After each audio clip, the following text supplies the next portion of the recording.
Chapter 3, Summer of a New Indian Destiny. We returned from the Sultancy after a great summer and went right back to work catching up on everything that had lapsed during the time we were away.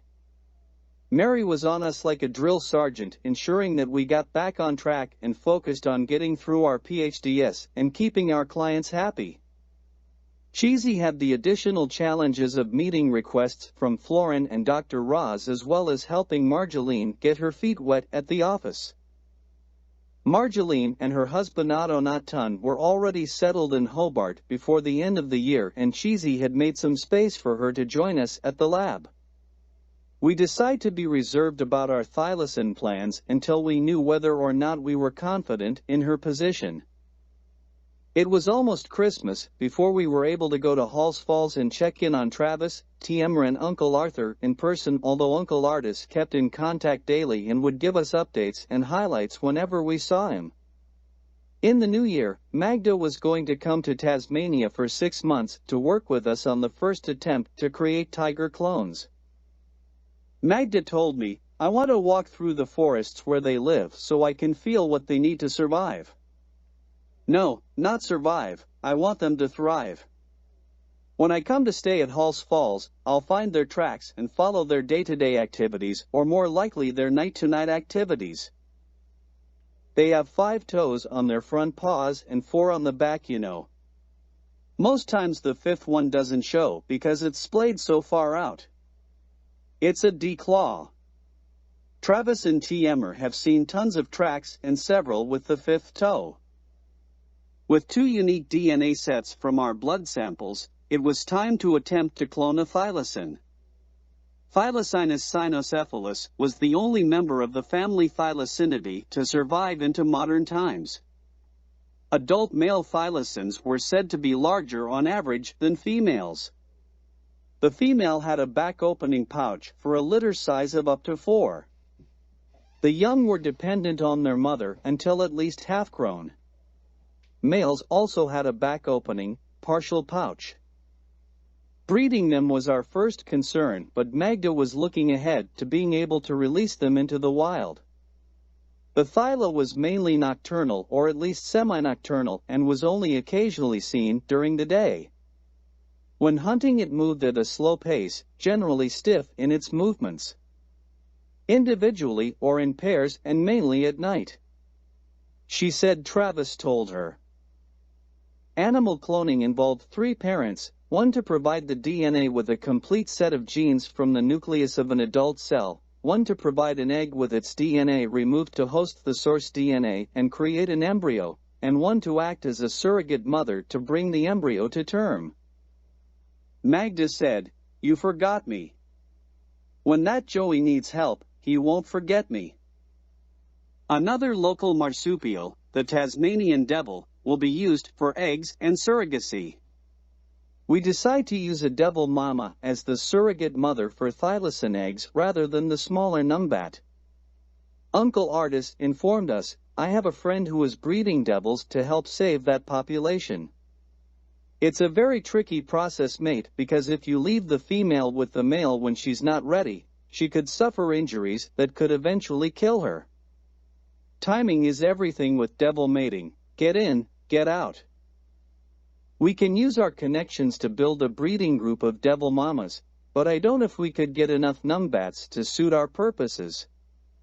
Dicky and Fidget can supply us with as many as we need over the next few years, especially if they think we are furthering the devil cause, which we are." Normally Uncle Artis would have referred to the female as the Sheila, but with Magda around he was watching his P's and Q's. Social etiquette drove him crazy. Errol will be working with Uncle Artis to extract an embryo and remove the host DNA, replacing it with thylasin DNA. It is a set of chromosomes inserted into an egg cell with its existing nucleus removed, allowing the new DNA to act as the egg's genetic blueprint. Sweet. We don't want somatic cells, only sperm or egg cells. Sperm and egg cells contain only one set of chromosomes, and when they join them during fertilization, the mother's chromosomes merge with the father's. Remember, somatic cells, already contain 2 full sets of chromosomes. We transfer the DNA from an animal somatic cell into an egg cell that has had its nucleus and DNA removed. The egg develops into an embryo which we then implant into an adult female devil's uterus to grow. Although Cheesy was back with us, he was still sending updates to Florin on the igneous rock tool that they created with the Tesla group. It was based on a waveguide for sonic vibrations timed for both primary and secondary waves vibrating the rock in several directions in a specific pattern based on the mineral contents of any igneous rock in question. The composition of the rock was entered into the device's data obtained through spectrographic analysis of a small piece of any of the igneous rock of a similar nature.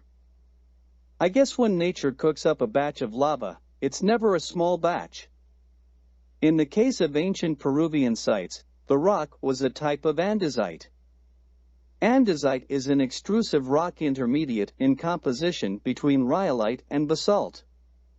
When it was lava, it was of moderate viscosity and formed thick lava flows and domes. The name andesite comes from the Andes Mountains where it's common and represents the volcanic equivalent of diorite elsewhere. The tool Florin's team had created was a handheld rod of about 1 meter in length and a keypad at one end. Inside the rod was a vacuum chamber with a ROM chip that had Cheesy software running on it. Should the vacuum chamber be breached, the ROM chip would disintegrate, leaving nothing but dust where equations once flourished. The key to that tool was the mathematical equations provided by Tesla's diary or notes pages that Dr. Ross was able to interpret and provide as a blueprint for Florin and Cheesy to make the tool. The rock could be vibrated in such a manner as to become soft and malleable for a brief time as it was in its molten state a billion years previously. During the period of time the rock remained in the malleable state, it could be placed in a mold and shaped either by gravity or by another rock pressing its way down on it. When placed on top of a wall, it would seek conformity with the rocks around it. Held in place by braces to channel the sides, it was how the walls of Sacsayhuaman were created.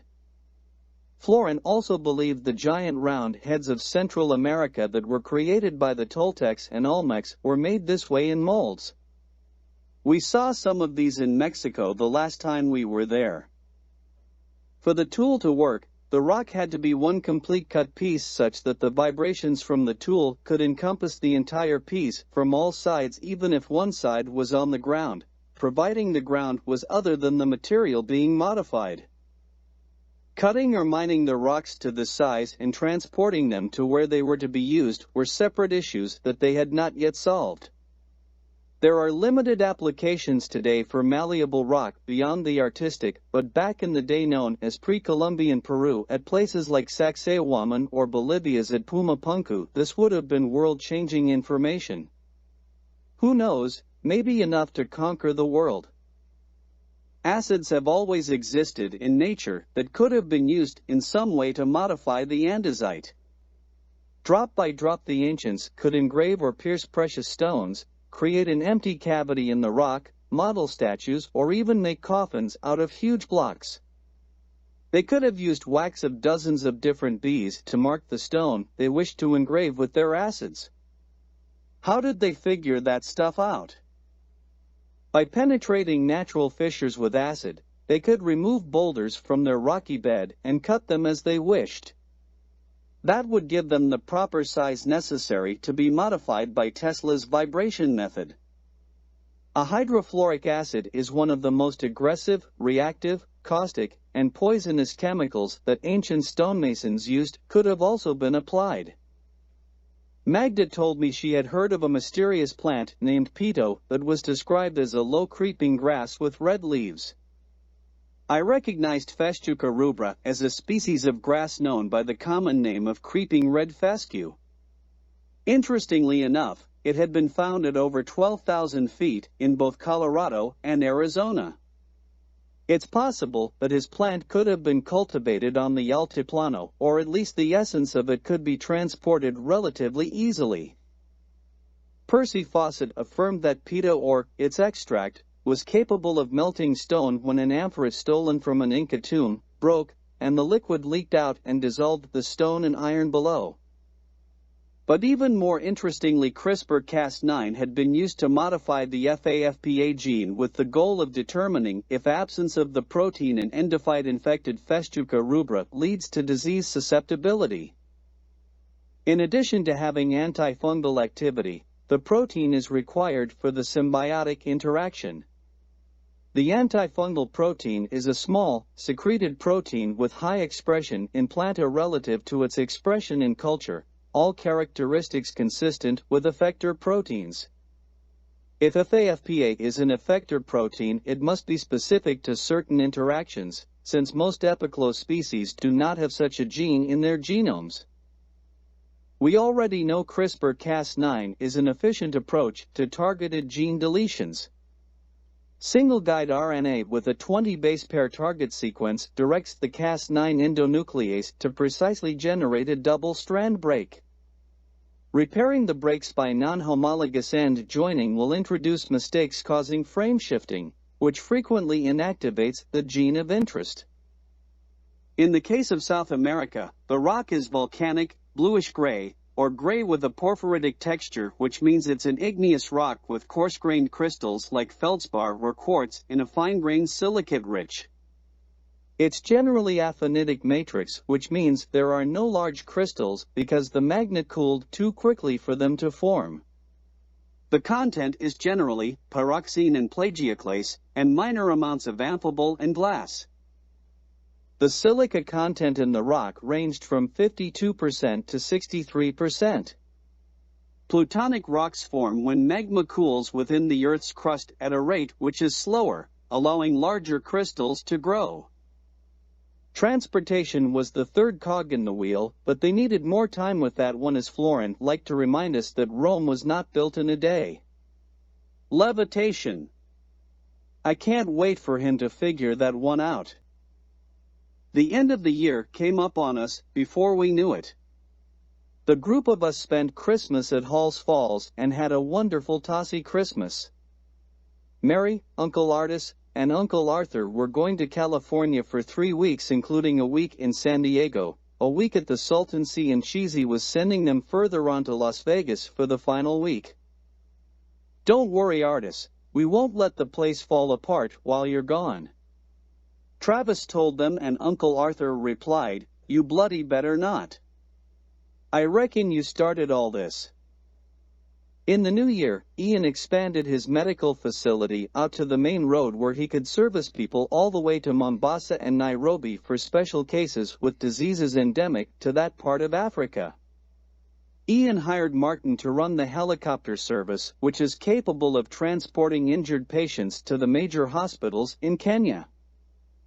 Many of those trips could be avoided if envenomations could be handled locally.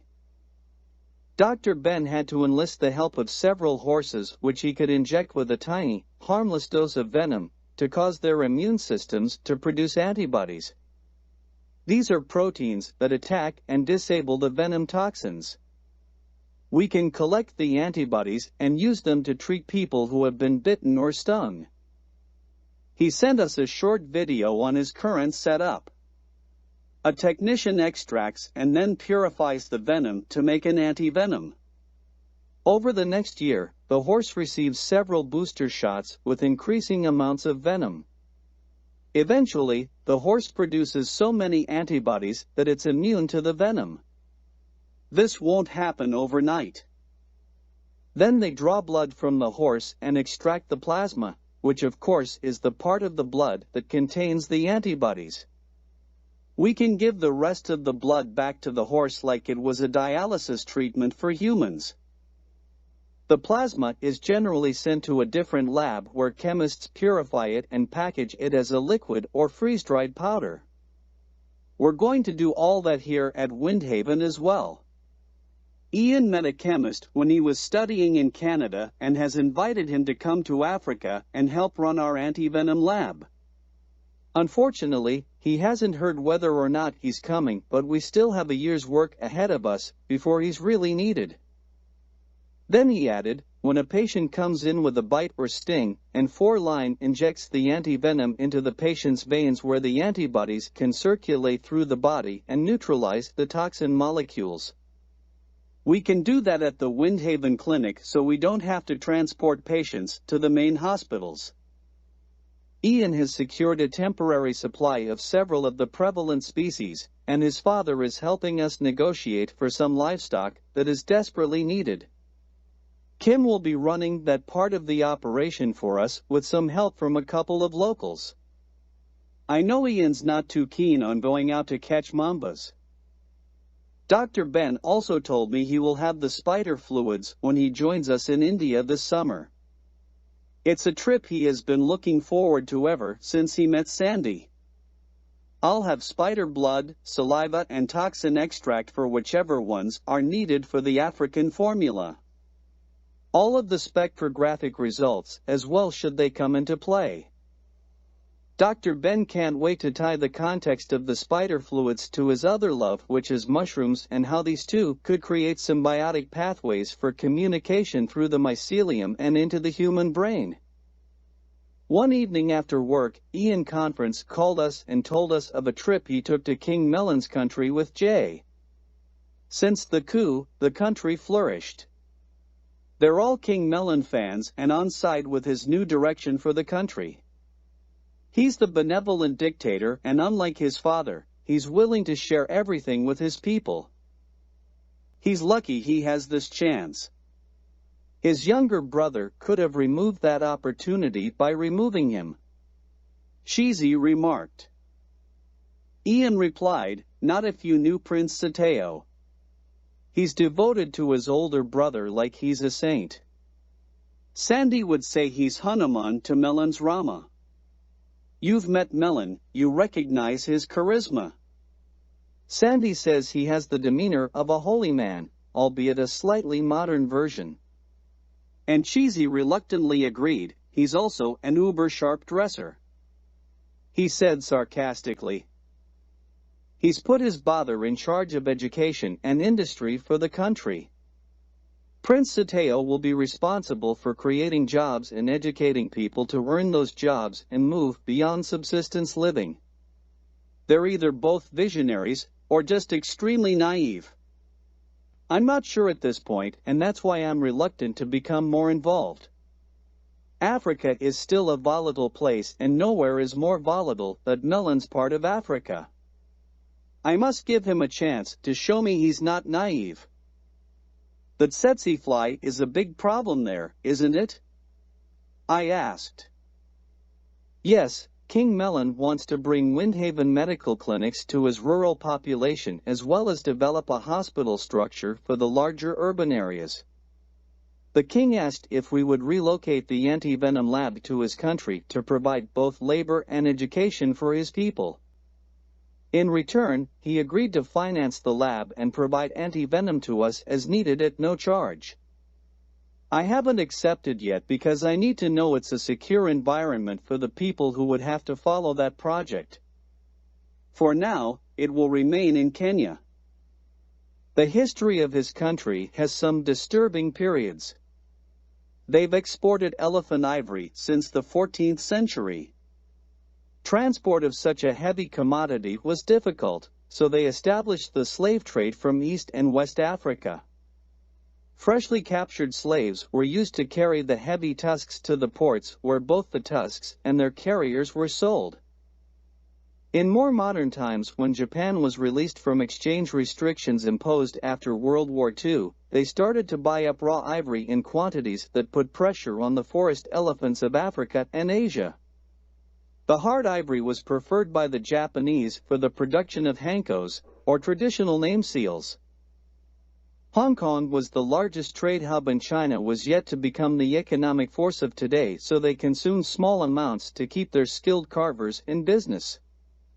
Today his country ranks almost 150th on the Human Development Index, with less than half the population having access to clean drinking water and around 1 in 12 children dying before the age of 5.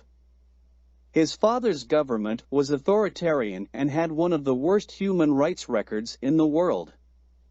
Human trafficking was a significant problem that King Melon has focused on eradicating immediately. He was constructing a new capital city in the center of the country called the City of People. The majority of the people were of Bantu origin, with the Fang being the largest ethnic group at 80% of the population and more than 60 clans. I have General Anapov taking a look at the area for me. He will certainly consult on their safety. Spring was now upon us, and the U.S. travelers returned from their grand U.S. tour. Ah, it was cracker, mate. Uncle Arthur told us, and we spent the first night listening to them regale all their tales, including the shows they saw in Vegas and Mary's win on the slots. I was just putting my wallet away and thought I would splurge. Wham, $1,000 US dollars. I cashed out and put it straight in my purse. That's lucky money destined for my portfolio. Oxford Nanopore, I think. It had been a while since my last visit to India, so I needed to have my shots and boosters over again, as did Cheesy. Although Errol had traveled with us to Africa, he had not experienced the joy of having to be inoculated to travel to India and in need of the full treatment. Cricky, I reckon I've been stuck by a porky, mate. We wanted to confirm our travel plans for the summer with the Jacks, so we conferenced them in with Cheesy. Errol and I. Uncle Sandu heard that Carl was already booking franchise sales for Japan, Australia, and Korea. I wonder why not China? I conjectured, but no one knew. I suppose I could ask him if I really wanted to know. The new commercials are starting to run over here. You probably haven't seen them yet. We'll have to get a Jack in the Box in Hobart. Marius quipped. Marion jumped in with, the new commercials are awesome. The toxic twins have been added. That should push Hialeah's Pendulums. Cheesy said, Lorenzo sent me one yesterday that I haven't had a chance to share yet. They call you guys 3 Jacks and 2 pair, don't they? Or the Full House, I've heard. Which one did you see, Cheesy? The one where the twins try and kidnap JIB and hold him for ransom for the recipe for the new Full House burger basket. And yes, they do have fresh-cut fries. Cheesy answered, yeah, that's the one. But of course, JIB is such a pain in the ass and knows absolutely nothing about how to make the burger, but is falling in love with the twins. They end up paying the Jacks to drag him away. Who's your writer? Oh, Henry? That's a story called The Ransom of Red Chief from like 100 years ago. I told them. Makes a funny commercial. Marius noted. You'll like the next one, we've already shot it. JIB is in love with the twins and suffers horribly for his love. Marion said, and we all laughed at his theatrical flourish. Have you had any feedback from the Poison Voice? Errol wondered. Yeah, but it all turns out good no matter what he says or does. You can see the frustration in his face. That man cannot hide anything. His daughters have been on the show a half a dozen times since they were added to the commercial. Marion told us. Cheesy asked, any chance of needing a British Presbyterian minister named Richard in one of the girls' videos, and we all laughed hysterically. Then it hit Cheesy, and he immediately contacted Lorenzo to begin their own creation once the call was over. The twins, dressed as nuns, convinced JIB to perform a ritual ceremony with them, but he has to be naked. Then, and I decided to wait for the final product to be launched. Cheesy was riding a high the next day with his project, with Lorenzo underway. Florin and Dr. Roz were happy at the moment, and Errol wasn't pressuring him for anything. In fact, I remember he was whistling when he got the call from Kim. With the new bounty placed on any rhinos, there was an increasing number of poaching attempts throughout Africa and, in fact, the world. Beatrice Chan kept upping the bounty and expanded bounties to other species included in Chinese medicine. Traditional Chinese medicine never used rhinoceros horn as an aphrodisiac. That's a myth of Western media. Our neighbor lost 2 rhinos on his property last night. They were killed, as were the poachers. Kim said, and Jeffrey added, they were a mated pair. He may have been referring to the poachers. I knew from our discussions that rhinos once roamed throughout Europe, Asia, and Africa at one time, and at the turn of the last century 500,000 rhinos roamed Africa and Asia. 50 years ago, that number was only 70,000, and today, a staggering 30,000 or less in the wild. 3 species of rhinos, the black, Javan, and Sumatran, are critically endangered. Conservation efforts have led to an increase in the number of greater one-horned Indian rhinos, from around 200 a century ago to around 3,700 at this point in time. In Africa, southern white rhinos, once thought to be extinct, now thrive in protected sanctuaries and are classified as near threatened. Kim told us, the western black rhino and northern white rhinos have recently become extinct in the wild. The only 2 remaining northern white rhino are kept under 24-hour guard in Ol Pejeta Conservancy in Kenya. I'm sure their DNA has been extracted. Black rhinos have doubled in number over the past 2 decades from their low point of fewer than 2,500 individuals, but still a fraction of the estimated 100,000 that existed a century ago. The brazen slaying and dehorning of a white rhino in a wildlife preserve in Europe spurred widespread outrage. Historically, rhino populations were decimated by uncontrolled trophy hunting during the European colonial era, not Chinese aristocrats ingesting it all. The main threat to the surviving rhinos was coming from the illegal rhino horn trade with buyers in Vietnam and China. Why are people buying rhino horn if it has no place in Chinese traditional medicine? I asked. Some people do purchase horn chunks or powder to ingest themselves because they think it's a traditional Chinese medicine with a purpose. They've bought into the myth. In that culture, you apparently gain great power by giving others impressive gifts. Wealthy buyers like to bid for antique rhino horn carvings in the form of cups or figurines, either as art or as an investment.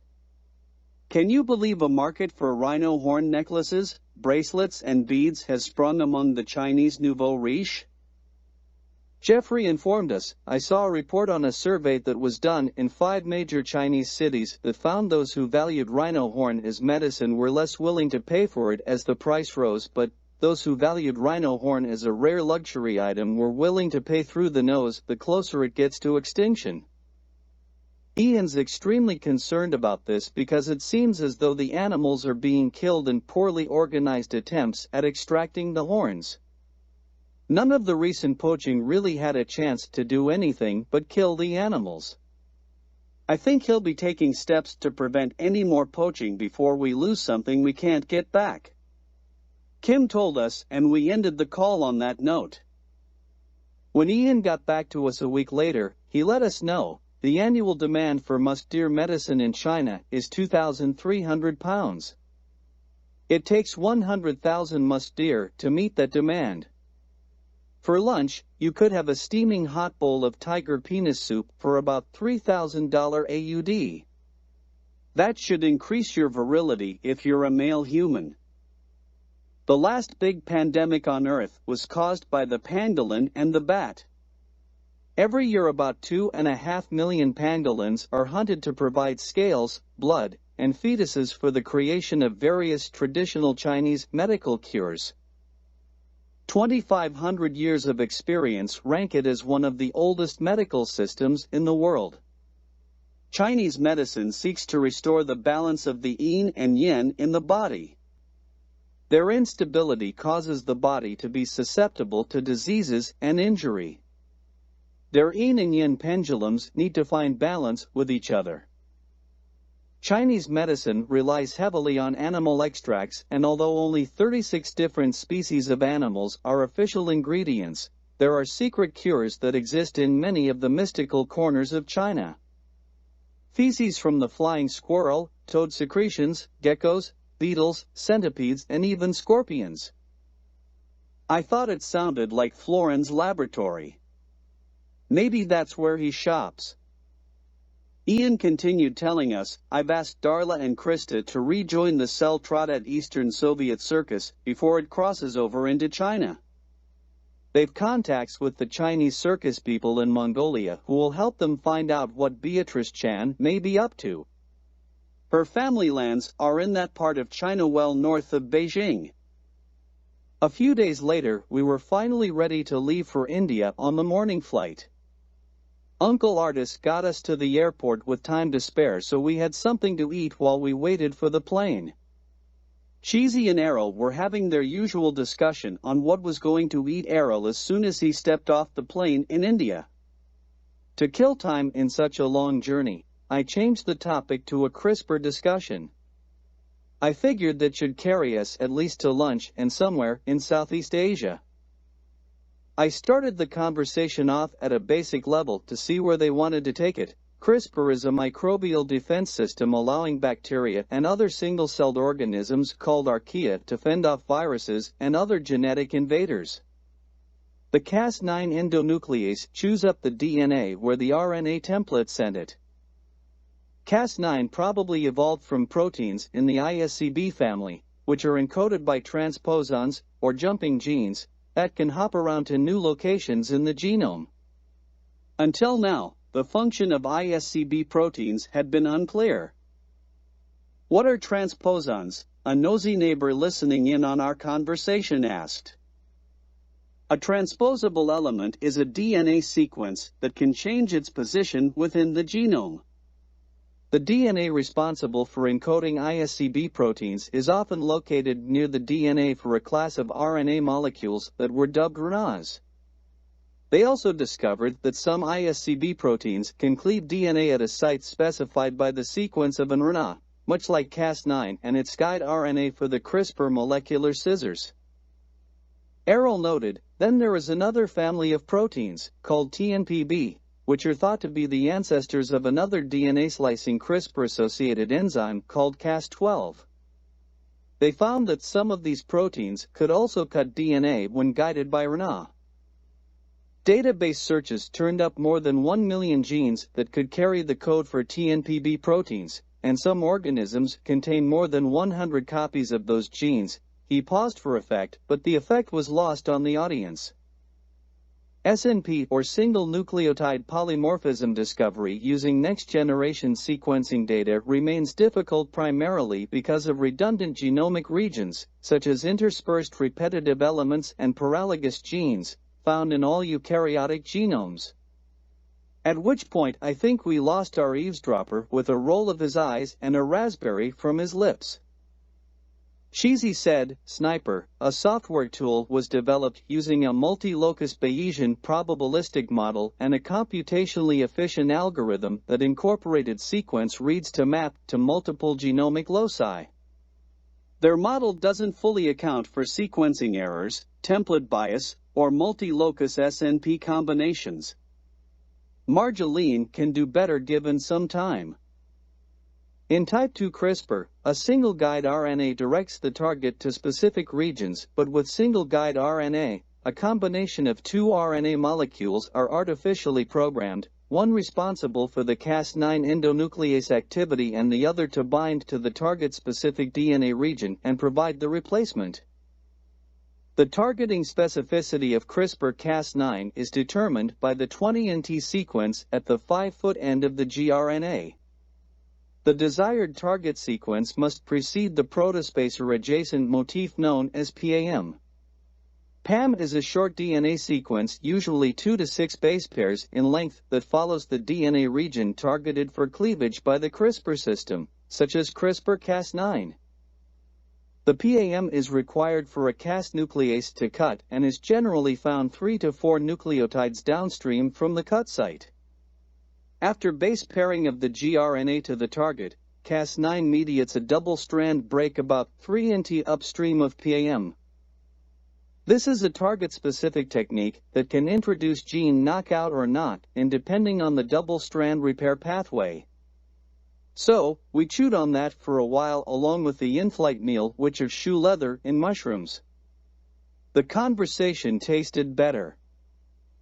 I girded my loins against what I knew I was going to experience upon landing in New Delhi and stepping out of the airport. This time we wisely waited inside the air conditioning lounge and dialed the number Sandy had provided us with to call when we arrived. Sandy himself answered the phone and informed us in a mock formal voice, "Your car awaits your presence at the main entrance to the airport." So, we picked up our bags and looked for the main entrance among the throng of humans between here and anywhere. That claustrophobic feeling overwhelmed me and the heat reminded me this is going to take some getting used to. I filled my lungs with cold airport air and held it in as I went through the door and punched through the heat with my forehead. "Cheesy," prodded Errol, "suck it up, mate. Take a deep snort of that and stick it in your tossy cakehole.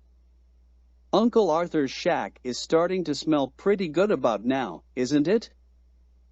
We saw our driver honking and waving profusely trying to get our attention.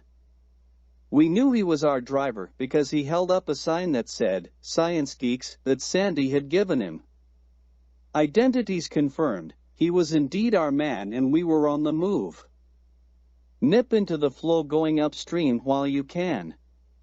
Time and tide wait for no man. Sandy's house, which was once the home of Sir Malcolm's parents, Lord Andrew Havelock and Lady Amanda Havelock, was a colonial residence well situated in the Bhasan Vihar neighborhood of New Delhi, set amongst the foreign diplomatic missions and embassies. We pulled into the familiar rhododendron-lined driveway and stopped under the covered pillared entrance that looked so elegant but unfortunately so colonial. Sandy came through the front door with his arms raised in the air to greet us and usher us into his home. The smell of fresh blossoms wafted from the hall table to free our olfactory glands from the airport smells trapped deep in their cavities. I knew I would be coughing them up for weeks. Marion and Marius were already in India. It seems we could never beat them here. This was another of their favorite places. Sandy told us they had been in India almost a week already and Dr. Ben arrived the day previous to our arrival. Today, the Jacks were taking Dr. Ben to one of the bazaars where they were reputed to have some unique specimens of fungi and plants. Perhaps even a bone or two. Dick was due, but Sandy was unsure of his exact arrival plans and Ian, Richard, and Rick were already in Nainital awaiting our arrival. Sandy had prepared a buffet meal for us, but Errol had to take pictures of the dining room to send home to Mary before we could even sit down. The pictures on the wall of ancestors, the chandelier with 1,000,000 crystal teardrops, not to mention the mahogany furniture, the table settings, and all the serving silver were images that were going to thrill Mary for hours on end.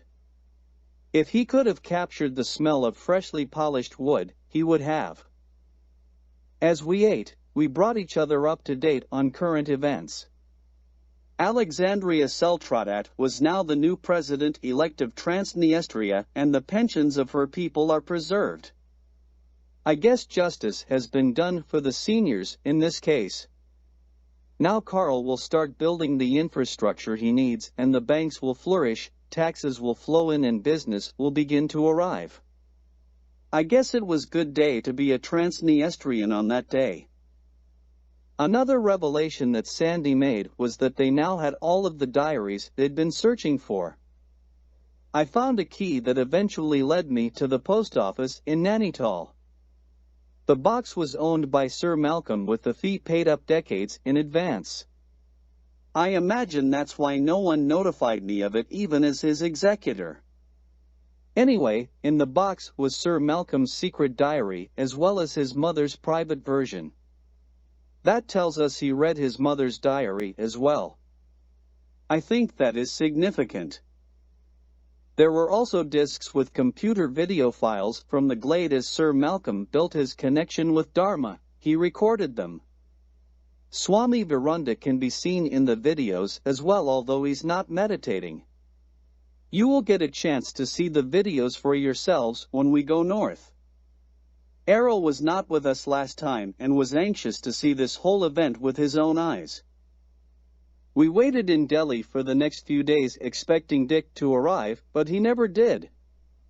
Eventually he contacted Sandy and asked us to go on ahead because he had commitments he couldn't get out of. Sandy said he hoped to join us before any of the big events. During that time, I got to spend some time with Sandy. One question I posed was, "What's the religious makeup of Delhi since partition?" And he replied, "According to the census, Hinduism is the religion of choice for 89.8% of New Delhi's population. There are communities of Muslims, Christians, Sikhs, and Jains as well as Parsis, Buddhists and Jews, but you can see it's not that same as it once was in Lord Andrew's time." While we waited, the Jacks spent time finding interesting parts of Delhi to explore. Some were thousands of years old, and the back streets of Delhi were filled with vendors in possession of items and books that had not seen the light of day for hundreds, perhaps thousands of years. Marius said they were shown relics that carried unbelievable stories. "Because some of them are unbelievable, brother," Marion added. However, with what we saw here the last time, I find it hard to discount anyone's story. Sandy's giving us a room in his basement for all the stuff Marius and I are picking up. This is such an exotic world to me. I wondered where he was going to send it, the Salton Sea, or Moldavia. Early in the last century, New Delhi became the capital of India, switching over from Calcutta, which was seen to be too colonial. Delhi falls under a seismic zone 4, making it vulnerable to earthquakes. It lays on several fault lines which experience frequent earthquakes of mild intensity. There was a swarm of 12 earthquakes less than 10 years ago. Errol, Cheesy, and I spent some time over those days exploring the neighborhood on foot or going with Sandy on an excursion to see a specific site. Errol was continually amazed by the sights and smells that he was encountering. How can so many people live on top of each other like this? It would drive me crazy, mate. What would it take for one of those little kids over there to become a doctor? And Cheesy said, "Do you want the odds or the probability? That's why you shouldn't squander your gift or destiny." Eventually, we headed out Highway 9 to escape New Delhi through Hapar and again fast-tagged it to Moradabad. As Cheesy said, "Damn the expense, full speed ahead." Sandy's friends returned to do the driving on this stretch of our journey. I pointed out to Errol the Ganges for the first time as we crossed it. Sandy repeated a story he had told us before, but Errol had not heard. The Ganges did not always flow across the top of northern India as it does today. At the end of the Ice Age, it flowed down an ancient river known as the Sarasvati. The Sarasvati ended at a site known as Dwarka, home of Krishna, arguably the most popular deity in India since he starred in the Mahabharata, an important Hindu text. Errol asked, "What happened?" Sandy replied, "An earthquake changed the direction of the Sarasvati to become the Ganges. Most of the people migrated with the water just as we hope they do at the Salton Sea. I wondered if they would migrate back if another earthquake redirected the Ganges to the Sarasvati's route." As the vegetation began to change, I knew we were approaching our mountain ascent. This part of the world was the world of Jim Corbett, Sir Malcolm Havelock, and many, many tigers. I mentioned to Cheesy, "Don't you wish the rhinos and elephants had a place like the Kaligar Tiger Reserve to escape the world?" And he replied, "We'd still have to watch for poachers if the Black Bee of China keeps upping her bounties. Tigers will be on her agenda eventually, you can bet on it." I wish I was going with Darla and Krista. His friend Lorenzo had tagged Beatrice Chan as the Black Bee and Cheesy thought it was appropriate. Although Cheesy's intentions were noble, he would no more pass for Chinese than Ian would. There were no Chinese Habsburgs, were there? The terrain began to climb significantly and the trees closed in on us until they cleared occasionally and the views got better and better. Errol noticed that the air was getting thinner and thinner too. We followed one mountain after another which led to one valley after another until we reached our destination and the mountains finally walled up around us. Welcome back to Tiger Country, I thought. There was the lake at the bottom of the valley in the city of Nainital, looking so similar to the Salton Sea in shape. We finally arrived at Ian's house. I loved the remote feeling of this house, which was set amidst very rugged jungle in the form of streams, trees, and vertical vistas. I looked around for those eyes that I could feel were watching me, but of course I never saw them. Are you paranoid if something is actually watching you? The single floor plan of the house had been changed a little bit to expand it down a level deeper into the jungle at the back of the house.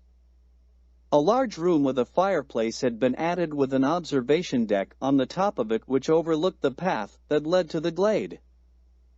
Rick and Richard were there to welcome us and Ian was just coming back from a walk to the town as we arrived.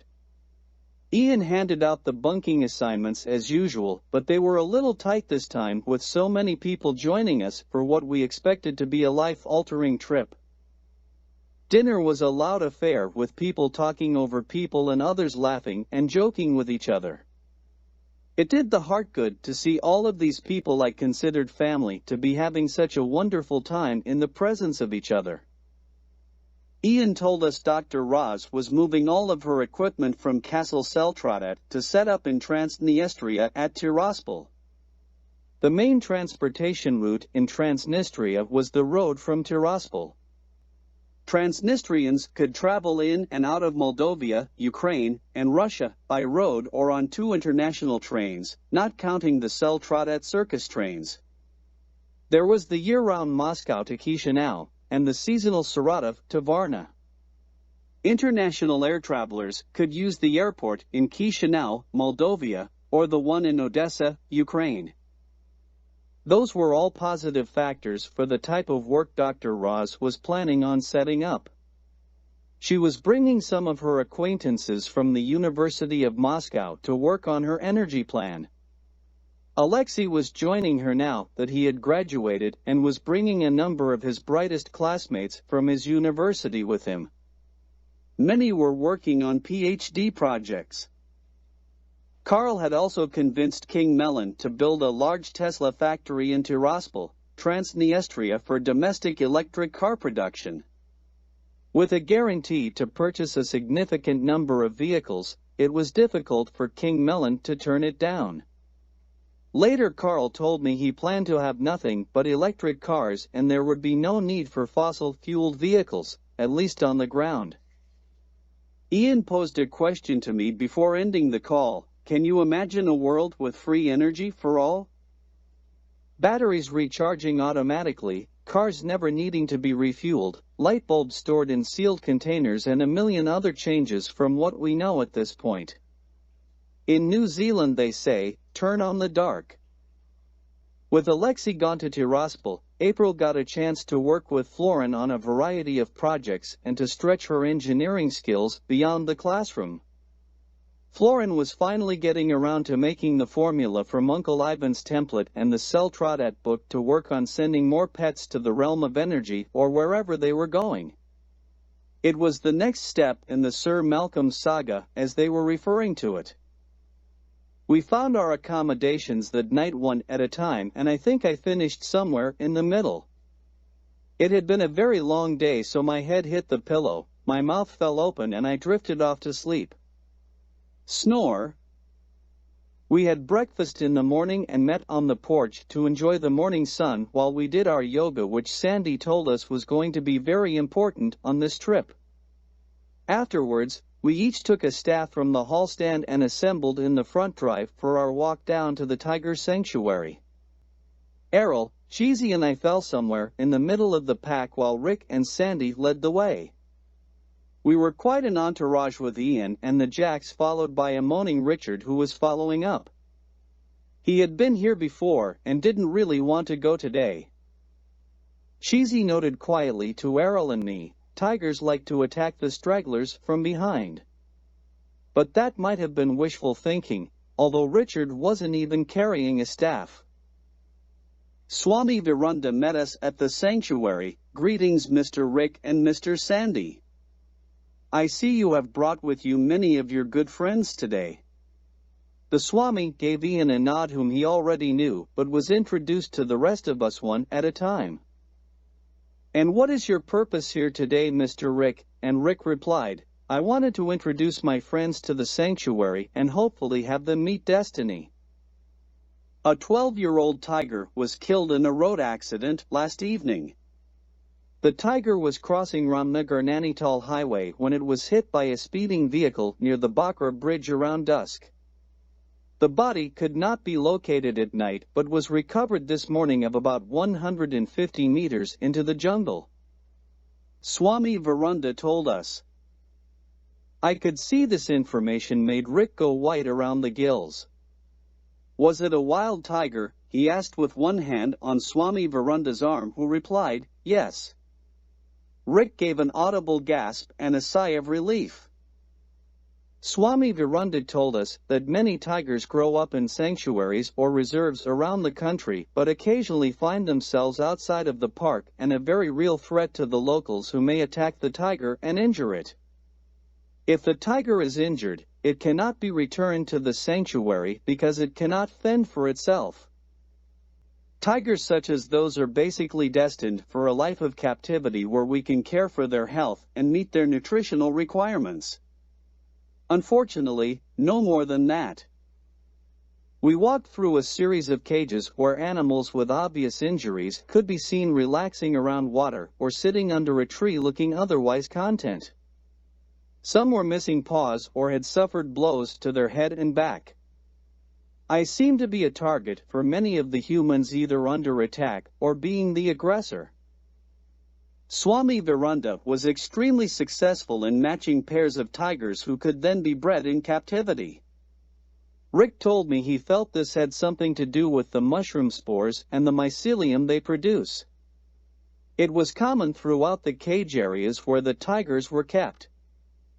Finally, we arrived at a cage with a single female tiger that Rick immediately addressed by the name Destiny and placed his hand against the cage, and she came up and sniffed it.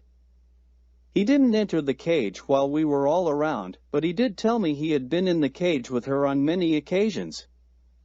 In fact, he had meditated in there while she slept just a foot away.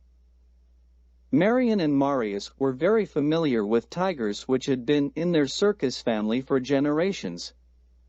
In fact, if Uncle Ivan had not stolen the book, it was likely that one or both of the Jacks would have been performing with tigers rather than the other skills they learned. Cheesy and Errol were mesmerized by the tiger and their own personal proximity to her. I can almost feel her breath as she breathes in and out. Errol said, and Cheesy added, "It's the eyes. They look past your eyes and deeper into your soul, probably looking for fear or malice. I wonder if she recognizes anything in between." Rick said, "Being this close to Destiny, she feels your personal electromagnetic shield or aura.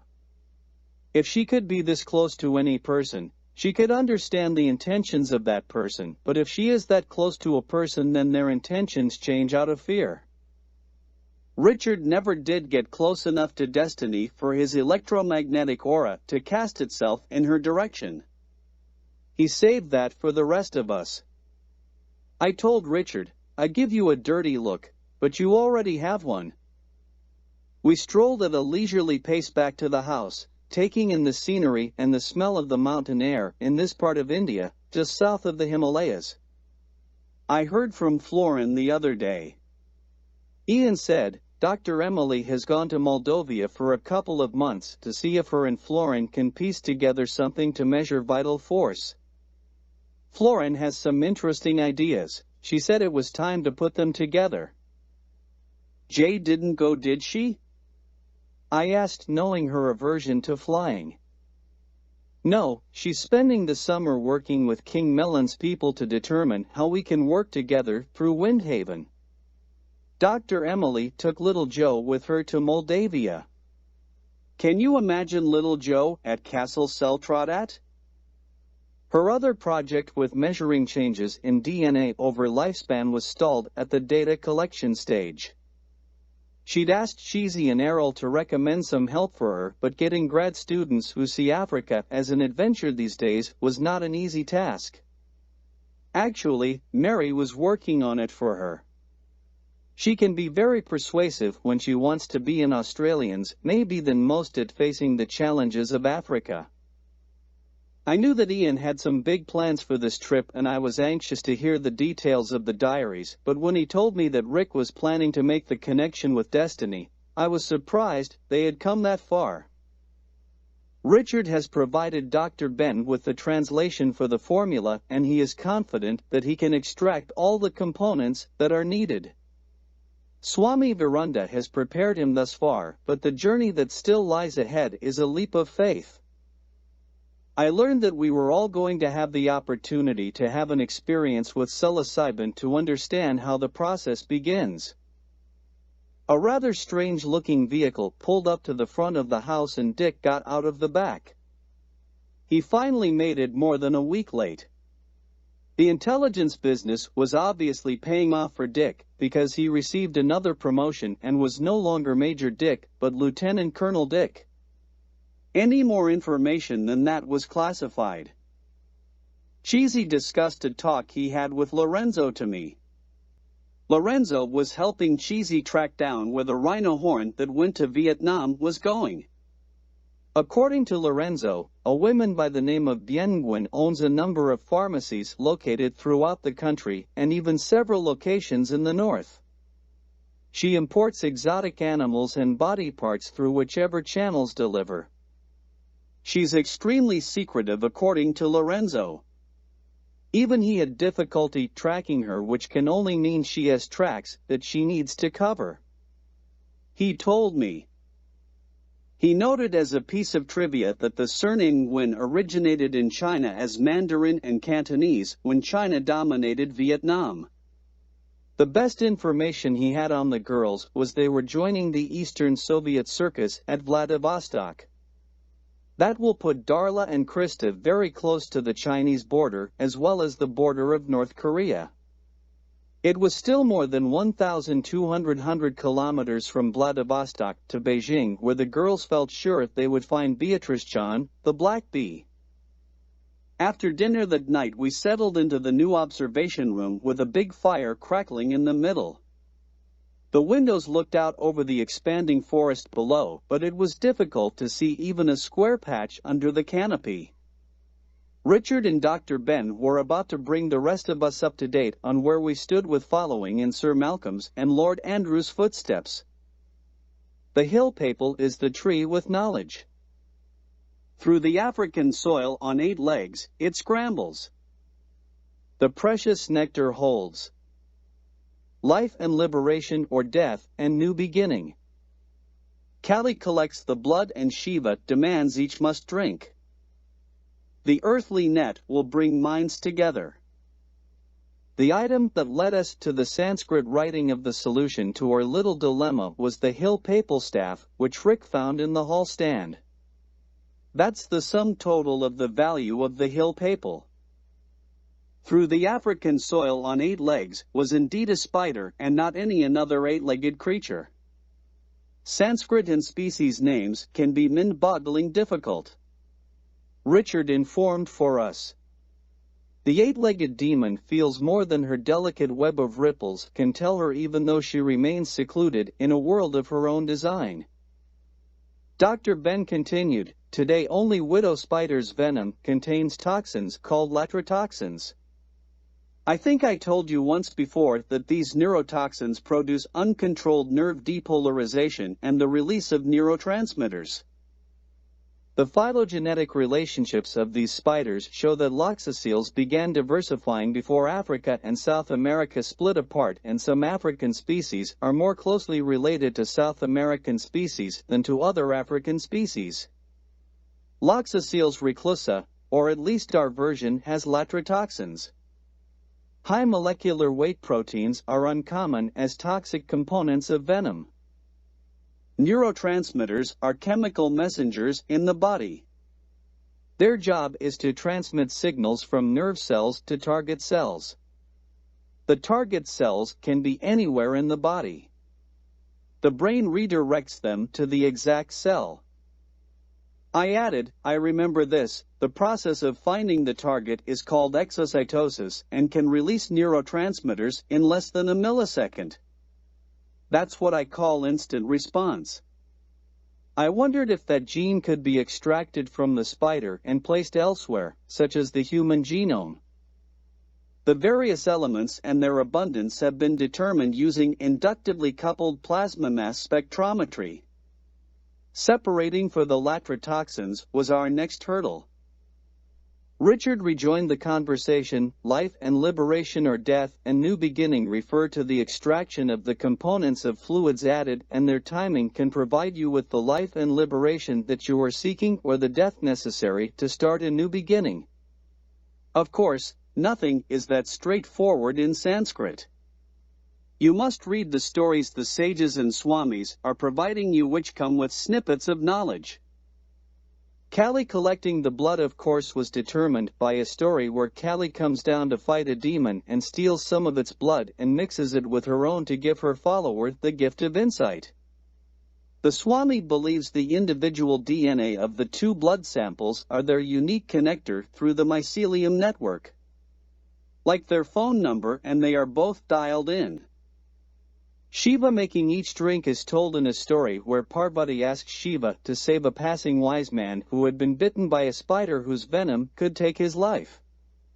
Shiva tells Parvati that the spider's venom is a gift and that the wise man is even wiser now, because when he exchanges his blood with their blood, he can feel what they feel. What about the mushrooms, Dr. Ben?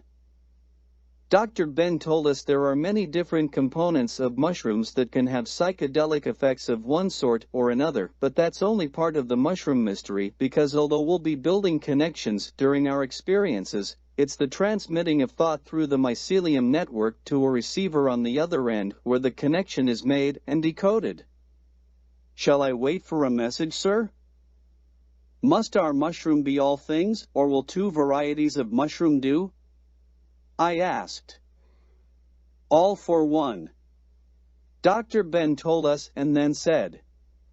Ibotenic acid, or to a chemist C5H6N2O4, is a chemical compound and psychoactive drug which occurs naturally in Amanita muscaria. Muscimol is also found in that species, and it's a potent and selective orthostatic agonist for the GABA receptors with a sedative, hypnotic, depressant and hallucinogenic psychoactivity. And we laughed as he said it so matter-of-factly. That's a lot of criteria for one mushroom, Dr. Ben. Errol noted. Well, let's keep looking then. There is ergotamine, sold under the brand name of Cafergot in your local pharmacies. It's an ergopeptine structurally and biochemically related to ergoline. It possesses structural similarity to several neurotransmitters and is an extremely efficient vasoconstrictor. Or B-acystin, which is its zwitterionic alkaloid and analog of psilocybin, which you all know we are getting around to. A minor compound in most psilocybin mushrooms together with psilocybin, norbiocystin, and psilocin. B-acystin is an N-demethylated derivative of psilocybin and a phosphorylated derivative of 4-HO-NMT. Psilocin, aka 4-HO-DMT, is a substituted tryptamine alkaloid and a serotonergic psychedelic substance. It's present in most psychedelic mushrooms together with its phosphorylated counterpart psilocybin. Psilocybin is produced by more than 200 species, and that's why everyone knows it. The most potent are members of the genus Psilocybe, such as P. azurescens, P. semilanceata, and P. cyanescens, but psilocybin has also been isolated from about a dozen other genera. Although biologically inactive, it is quickly converted by the body to psilocin, the mind-altering drug similar to LSD, mescaline, and DMT. What can all that mean to us as far as an experience goes? Errol asked, still questioning his decision. Euphoria, visual and mental hallucinations, changes in your perception of things, a distorted sense of time, and perceived spiritual experiences that carry over on your return in some sort of way. Dr. Ben noted. Cheesy asked, have you ever experienced it yourself, Dr. Ben, or is this just something you read about? To which Dr. Ben replied, there was a period in my life where I had an abundance of free time because I was sitting on the ground between hurdles without enough gumption to get up and continue. It was several experiences before I began to realize that whatever was at the end of the track was what I wanted and not what was here in between. Then he paused for a moment and added, it can also include nausea and panic attacks. Then he smiled. Dr. Ben told us it was known to Swami Virunda many years ago. It's indeed the same species of fungi that was used for Lord Andrew and Sir Malcolm's experiences. It's the Psilocybe azurescens species whose main active compounds are psilocybin and psilocin. It's amongst the most potent of the tryptamine-bearing mushrooms, containing up to 1.8% psilocybin, 0.5% psilocin, and 0.4% B-acystin by dry weight. It belongs to the family Hymenobgastraceae in the order Agaricales. The cap or pileus is 3 to 10 cm in diameter and the lamellae are ascending. The spore print is a dark purplish-brown to purplish-black in mass. The base of the stipe thickens downwards, with white areal tufts of mycelium of azure tones. The mycelium surrounding the stipe base is root-like, tenaciously holding the cover together. Sandy told me he would have a proposal later. We thanked Swami Virunda for his time and patience and made slow work of our trek back to Ian's with a much brisker pace to our conversation than our footfalls, and stopping every 30 meters to discuss a point in detail didn't help our pace much. We didn't need our tiger sticks that night either with all of the noise we were making, even though the evening sun had departed several minutes after the street lamps came on. Finally reaching the house, we all took to the task of preparing something to eat for the group before returning to the many discussions that were pending. From diaries to psychedelic trips, we had lots to discuss.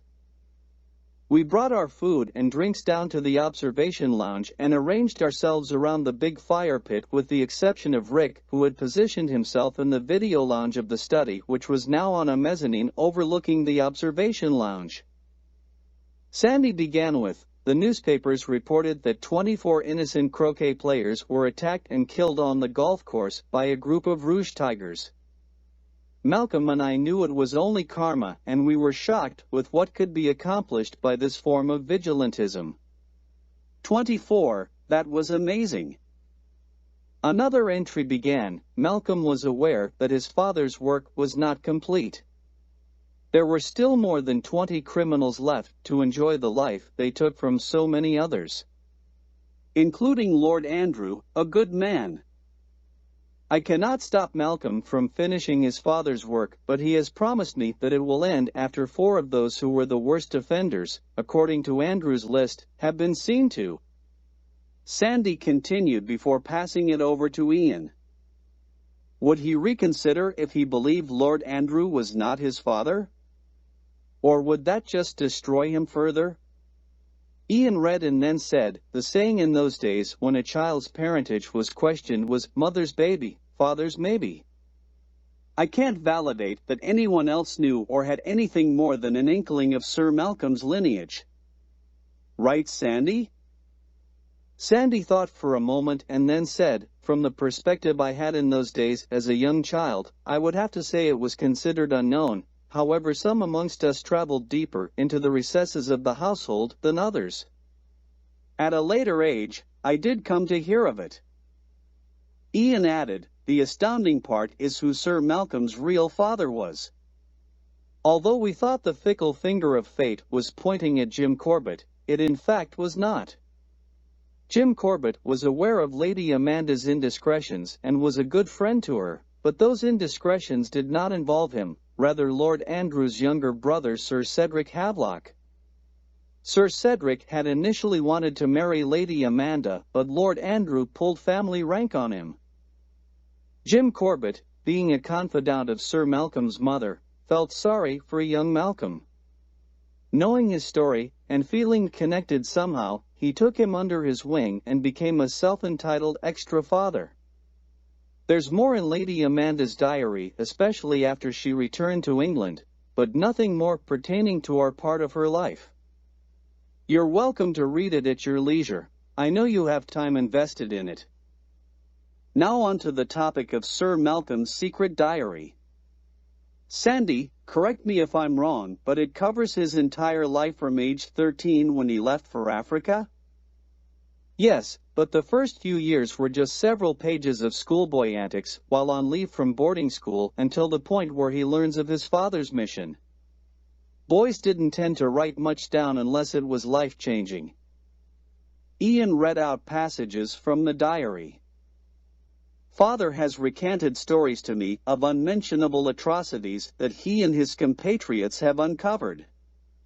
They've gone so far as to create a list of the names of those who took life by their own hands. My dreams will forever be haunted by the images Father has placed there. Mother is assisting him in the achievement of his goal, and therefore, so must I, because it must be right.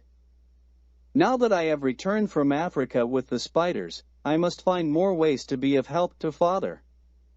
He's having trouble carrying the entire load. I can tell.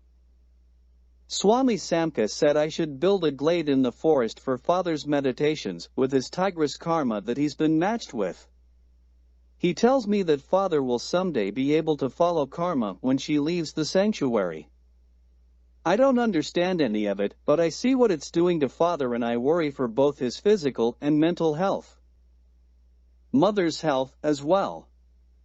She must return to England and leave this place.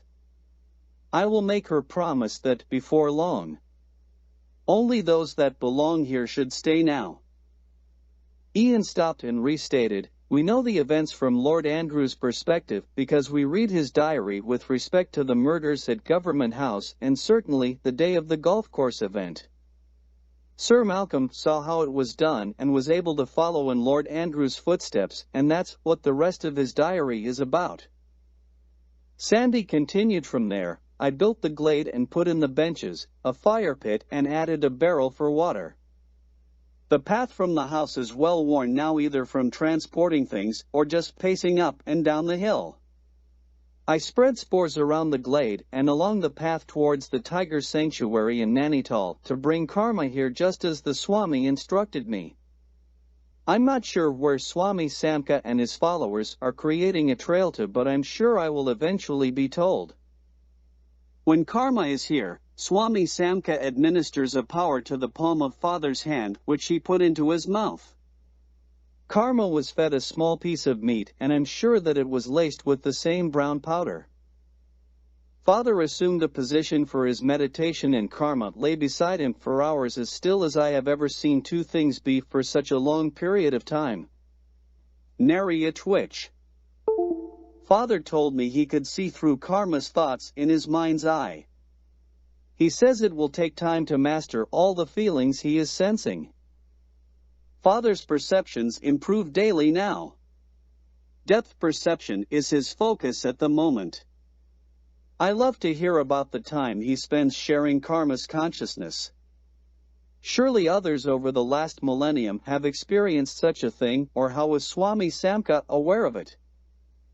Swami Samka administered another dose of the brown power to each participant today, and Father told me later that he had a very heightened awareness. Even Karma sensed an intensity to their contact, he told me. I observed it for myself. They were not as calm as they were when I first witnessed this experience. Now they seem to be running the Itwich and Muscle Flex decathlon. Father told me a story today about his experience with a whisker. I never did fully understand the significance of it, but it was important to him. The sensation was all over his body. Perhaps that's what it's like to have fur that isn't in a coat or cape. His hearing and vision are both vastly improved while they are conjoined, he says. He can hear things that are not visible to sight. Sound comes from everywhere. Father hunted with Karma last night. He just let her go and watched through her eyes while feeling everything she felt. It was overwhelming by all accounts. Father taught himself to navigate Karma to where she needs to go. A route was built to Governor House from the glade only 1.5 kilometers away through difficult terrain. I worked with Swami Samka's disciples to strengthen the route.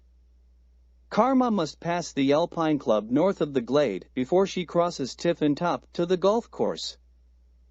It began as an opportunity with the brothers, but then the plans became more elaborate, took longer, and involved more chances for things to go wrong. Father continues to decline in both health and spirit. The task is daunting and his time is coming into question by those around him. Mother makes whatever excuses she can. The servants believe he has an alcohol problem. I remember that now, Sandy exclaimed. The croquet tournament at the golf course was a horrible bloodbath. Mother sent invitations to the last 48 people on Father's list and their karma was determined today. And that was all it said for April 1, 1955. The next day he followed up with, Father did not live to see the results of yesterday. I don't know whether that's a blessing or a curse based on how things turned out.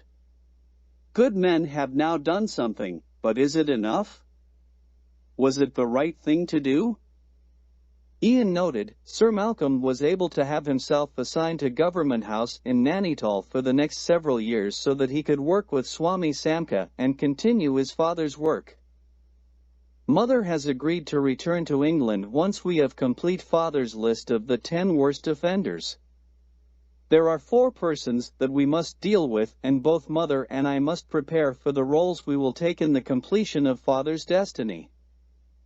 Many weeks have been spent on this journey now. Swami Samka has helped me make a connection with a young tigress we have named Dharma. She was born here in the sanctuary and is a 3-year-old daughter of Karma. Swami Samka has explained the journey I am about to embark on. I will document the process to preserve it, but I don't know whom I am preserving it for. Should anyone ever follow me? Dharma and I experienced our oneness yesterday with our first taste of the mushroom and our injections of spider venom and blood from each other. That was the last of the spider venom Lord Andrew left. If more is required, I will have to return to Windhaven. The path from Dharma's enclosure at the sanctuary to the glade had been prepared with the mushroom spores before Swami Samka opened her enclosure gate one evening as the sun was setting over the jungle canopy. I was in the glade meditating, but I could sense the event from Dharma's perspective. Today was a leap of faith. Dharma had never been free, and now she had the opportunity to leave and find a territory of her own. Dharma and I have made the same connection Father and Karma made. I can feel the connections building in my mind as the spider's venom seems to pulse through me with thoughts I couldn't imagine even existed yesterday. We were both given the mushroom powder again today by Swami Samka. I sense a change in venue is approaching, as does Dharma. I'm not sure how I know that she knows is difficult to say, but I am confident that that is true. Perhaps she felt like Mother and I did. We have a job to do first. Then life can begin again. We must reshape destiny. Dharma followed the path from the sanctuary to the glade and laid down beside me. After our experience this evening in the glade, I walked side by side with Dharma back to the sanctuary at dawn, and I felt like I had crossed over by the time we said goodbye. Swami Samka informed me that without more spider venom he believes my connection with Dharma will deteriorate. If I lose the connection, I will never be able to complete Father's work. I do not have time now to return to Windhaven and harvest more spider venom. We would have no targets left anyway. What would be the point? Mother and I have discussed it and decided to complete Father's top 20 by removing the last 4 names ranked that high. A family of 4. Then Mother has agreed to leave this place that her God has forsaken. Mother informed me of her plan to arrange our 4 final listed names to be together at an opportune moment for Dharma to show them that they have not been living the right way. She first read to both Swami Samkat and myself the evidence that Lord Andrew had amassed against this group. 2 brothers, Harish and Hitesh, and their firstborn sons, Nadeem and Kumar, ran a business together. Apparently, any property being vacated by an evacuee could be purchased for only a quarter of its value from these brothers. They guaranteed occupancy within 7 days. Father listed page after page of properties the brothers sold. And I closed my eyes as I listened to Mother read out each one, including the unfortunate tragedies that had befallen the inhabitants. Mother's solution was again elegant.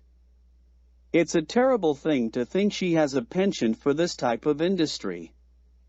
Each received a letter from a solicitor stating that they or their firstborn son were eligible to inherit a property.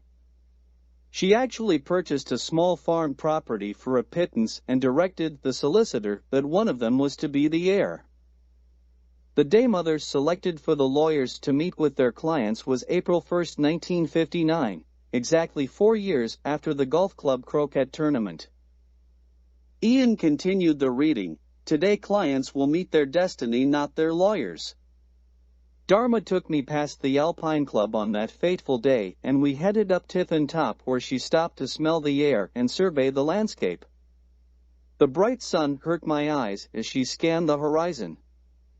I could see activity on the golf course fairways. They were not Mother's guests. We continued to search around the doglegs and rough for the fathers and sons. Eventually Dharma positioned herself beside a path that left the forest for the grass just beyond the patio where our clients were having their repast, awaiting their benefactors and any ill-gotten booty that may find its way into their greedy hands. I recognized them, and Dharma sensed that. She curled her lips in what I can only imagine appeared as a snarl from the outside looking in. Perhaps it was again in the hands of Kali or Shiva, because without warning, or if by instinct, Dharma set about her task. There were no sashes to worry about. These men were all members of Lord Andrew's very exclusive club. Dharma charged across the grass and leaped on the back of the first victim and bit him on the warm spot at the back of the neck. The table flipped over as the others jumped up and tried to run. Dharma was far too quick and was on the back of the next perpetrator in an instant. The rest was a blur until we reached Tiffin Top and she turned to look back. I could hear gunshots and a lot of noise and commotion as people ran about in confusion. Mother came to get me late in the day and she helped me back to the house.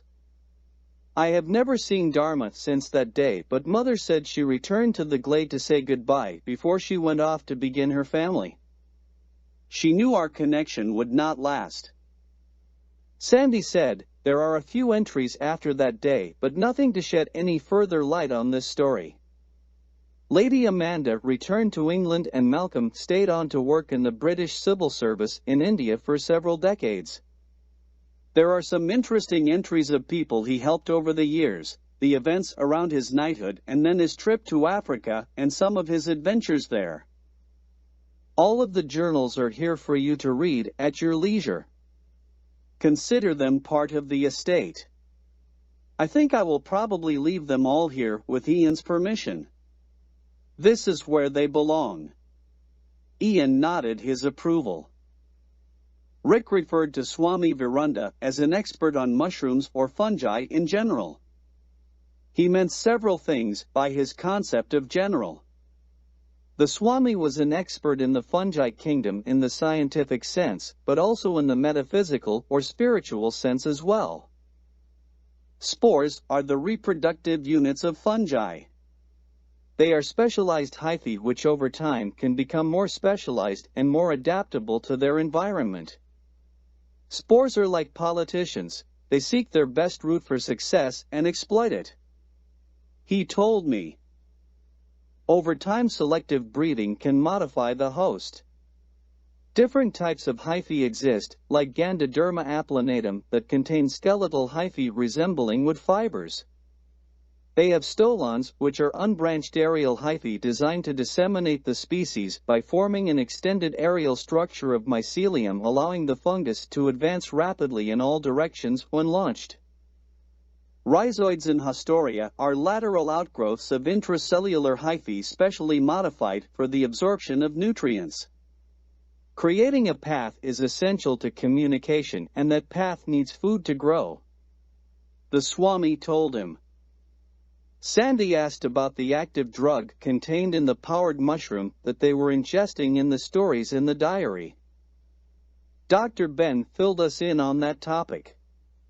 Psilocybin is quickly converted by the body to psilocin, which has mind-altering effects similar, in some respects, to those of LSD, mescaline, and DMT.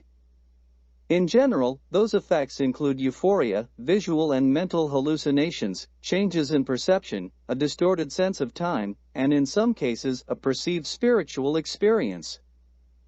Rick added, Swami Virunda would say spiritual experiences and leave whether it was perceived or real to the witness. Sandy asked, can these also include negative reactions? Dr. Ben replied, yes, but possible adverse reactions such as nausea or panic attacks are rare or very mild. Mind you, the dosage that the Swami is recommending is massive, so I shouldn't jump to conclusions. Rick added, in Mesoamerica, mushrooms were spiritual and used in divinatory ceremonies before Spanish chroniclers first documented their use in the 16th century. The pharma company Sandoz isolated the original psilocybin from Psilocybe mexicana and sold pure psilocybin to physicians for use in psychedelic psychotherapy. A free Toblerone came with each order. Dr. Ben noted, the intensity and duration of the effects of psilocybin are variable, depending on the species, dosage, and individual physiology. Once ingested, psilocybin is rapidly metabolized to psilocin, which then acts on serotonin receptors in the brain. How long do the effects last? I asked. The mind-altering effects of psilocybin typically last from 2 to 6 hours, although to individuals under the influence of psilocybin, the effects may seem to last much longer, since the drug can distort the perception of time. Psilocybin has a low toxicity and a low harm potential. Rick mentioned, at the sanctuary I've run into some well-traveled souls. They have experienced many of the fungi, plants, and herbs the world has to offer. Most times they will tell you the experience is individual, but there are some common characteristics with some of the journeys. For instance, ayahuasca is known for an experience where you see yourself from the outside looking in at critical points in your life. They say the experience is about understanding the impact of the event on your life and not about being critical of it. Psilocybin is known to strongly influence the subjective experience of the passage of time, like there is no hurry to find a solution or to understand something because that only takes away from the time to appreciate it. Dr. Ben noted, the drug impacts prefrontal cortex activity, which has a role to play in time perception. Psilocybin is rapidly dephosphorylated in the body to psilocin, which is an antagonist for several serotonin receptors known as 5-hydroxytryptamine receptors. I thought, now we get into the science of the brain, as if we haven't peered into enough science closets already on this journey. High-affinity ligand binding implies that a relatively low concentration of a ligand is adequate to maximally occupy a ligand binding site and trigger a physiological response. Receptor affinity is measured by an inhibition constant or key value, the concentration required to occupy 50% of the receptor. Dr. Ben tried to explain to us. Silicin binds with high affinity to 5-HT2A receptors and low affinity to 5-HT1 receptors. The effects of silicin can be blocked by the 5-HT2A antagonist drug ketanserin. This is like a duel between the brain receptors and their antagonists. Shizi noted. Dr. Ben went on to say, other receptors also contribute to the subjective and behavioral effects of the drug.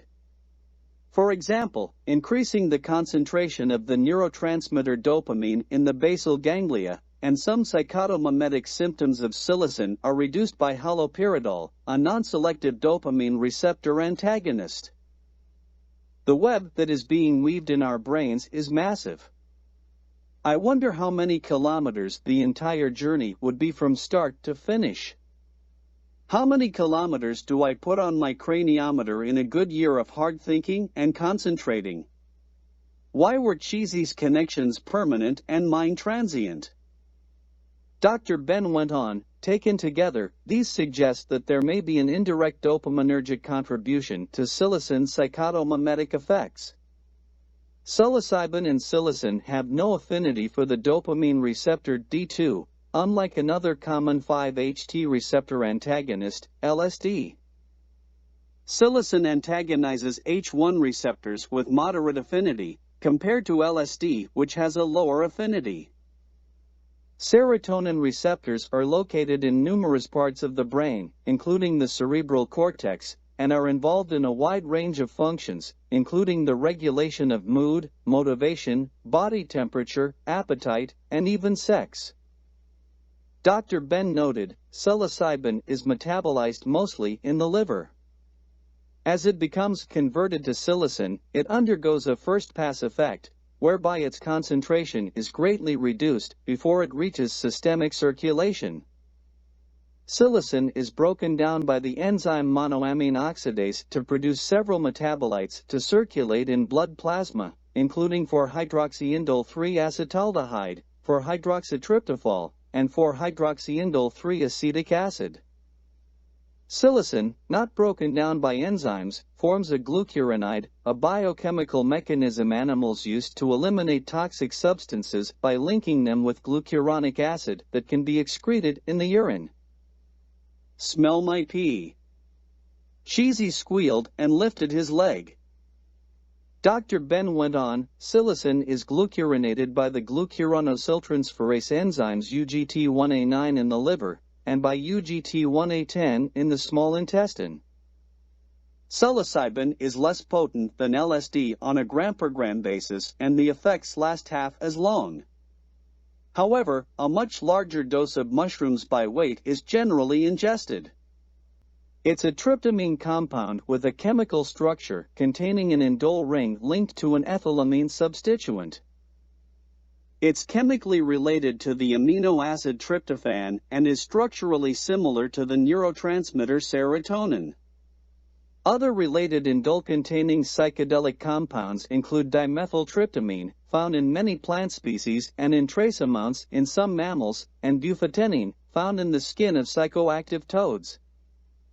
Biosynthetically, the biochemical transformation from tryptophan to psilocybin involves several enzyme reactions, decarboxylation, methylation at the N9 position, 4-hydroxylation, and O-phosphorylation. Psilocybin can be produced in novo in yeast.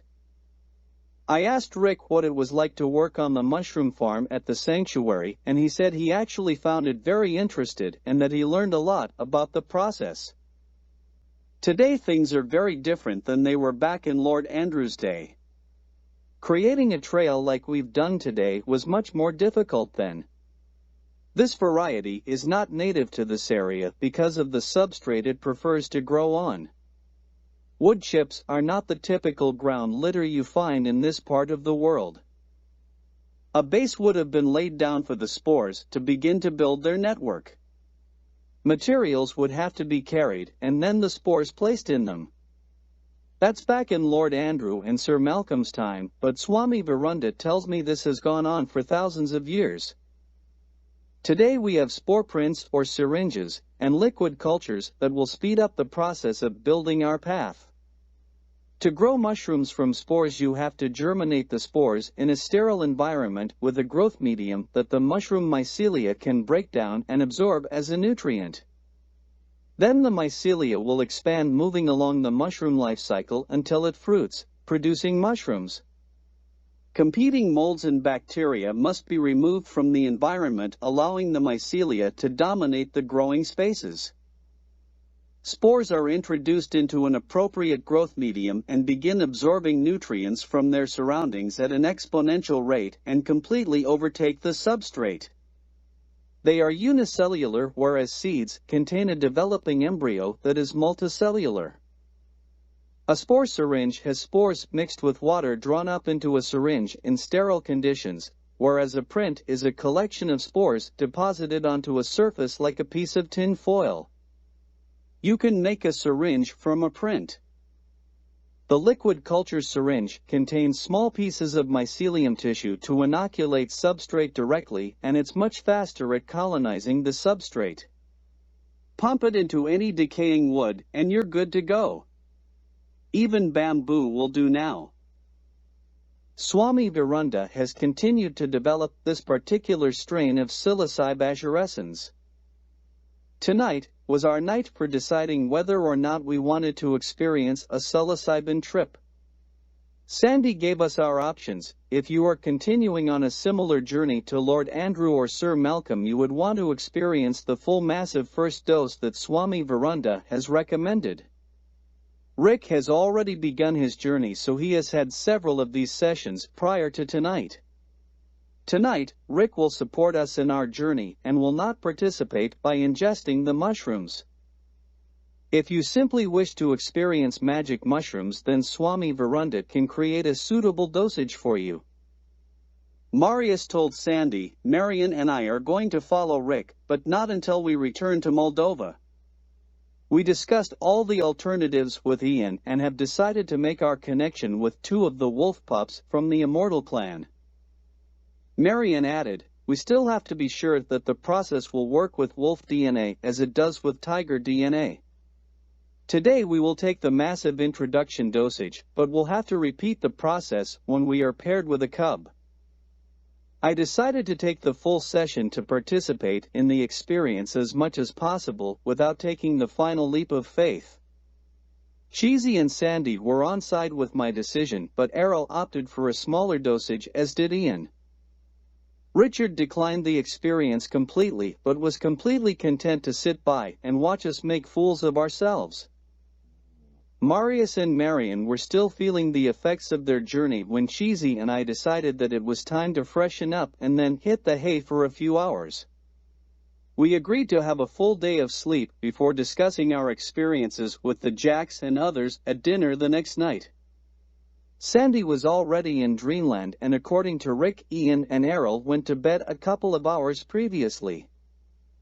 Eventually we all arose from our slumber, but I don't think any yoga mats saw the sun that day. We set about preparing for our evening dinner, and I asked Errol, why were you in the bathroom for so long last night? Errol looked rather sheepish and said, I was waiting for the mushrooms to take effect, so I decided to purge myself, but while I was sitting on the can, I looked up at the top shelf of the storage rack and some kind of owl was looking down at me.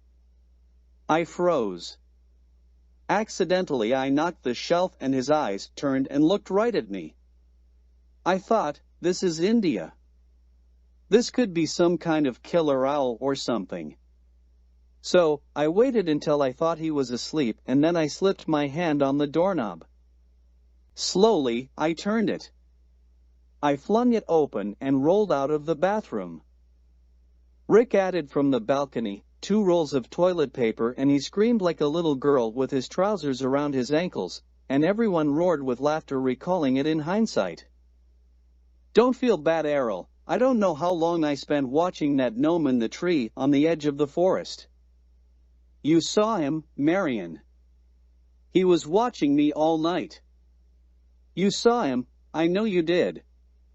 Marius said. Marion smirked and returned, "It was a monkey, you dumbass." Marius added, "Then why was he wearing Cheesy's hat?" Marion again smirked and said, "Because Cheesy left his hat on the balcony and the monkeys got it. You tried to phone the phone company on the gnome, but your phone had a hole in it. Remember? Then, you tried to call the phone company to complain about the hole in your phone." Cheesy added, "Pineapple on shrooms is the best thing you will ever put in your mouth. Too bad the pineapple had to die." We put the food on the table and sat down with our plates while we continued the discussion of the previous night. So much more was coming back now that we were talking about it. Sandy said, "I thought I was in the Ramayana at one point. At first, I was Hanuman, but when I returned for Sita, I was Rama." Rick asked him, "Do you remember why you changed from Hanuman to Rama?" Sandy replied, "No," and Rick told him, "Because Cheesy told you all the other monkeys were throwing their poop at you, and we all laughed. Then you had a dance contest with only yourself and were so happy when you won."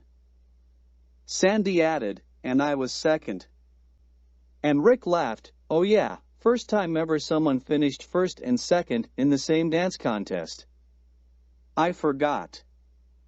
That's how good you were." I said, "I kept hearing Ian say, I can't follow that logic. That doesn't make sense," and Ian replied, "I didn't know that if a Scrabble word went off the board it was worth double points," and both Marius and Marion laughed. Rick said, "Postnasal drip," and everyone burst out in laughter for some reason and started repeating it. He told us that we repeated it and laughed for almost half an hour the previous night. I asked Dr. Ben if he felt tired this morning, and when he asked me why, I told him you were lying on the blue hall rug and swimming upstream trying to catch fish that were too fast for you. Then you decided to turn around and swim downstream so that you could catch them coming head-on at you. Cheesy was coaching you until you got hit by a couple of big ones right in the face, and that's when I thought Cheesy was going to lose it. He was laughing so hard. Broke my damn glasses," Ben exclaimed and pointed to the tape holding them together. Rick added, "Now you look just like you did in your high school prom picture." Marius added, "At one point, colors were shades of pastels, but they were backlit. Faces were backlit and pimples and blackheads were 3D. Chin hair was scaring me at one point, yuck. I thought it was a mark of evil." Ian told us, "I remember spending hours connecting stars into new constellations. I think I had about 50 new constellations before I started running out of names and trying to find the best design in the sky." Rick said, "I read all of Sir Malcolm's entries from his mushroom experiences.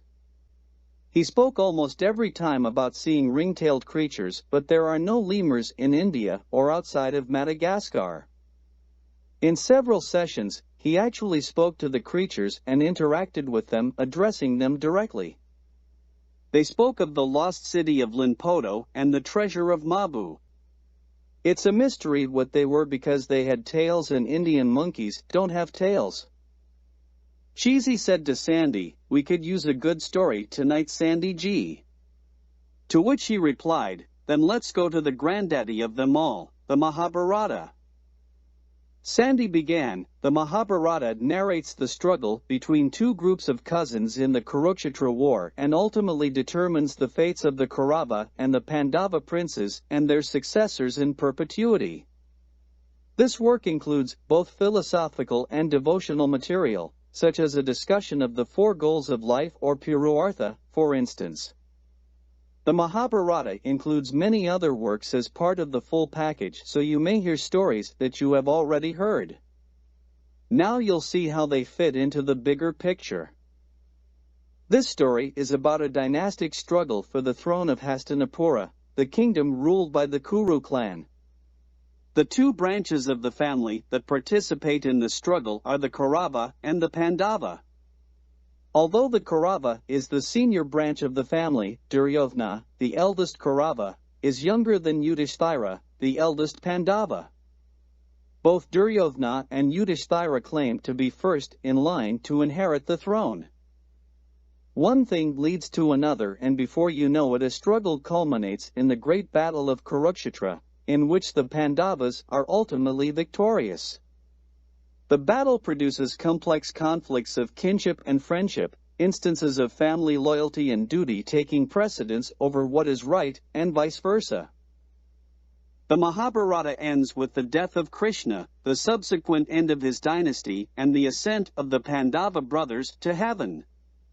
It also marks the beginning of the Hindu age of Kali Yuga, the fourth and final age of humankind, in which great values and noble ideas have crumbled, and people are heading towards the complete dissolution of right action, morality, and virtue.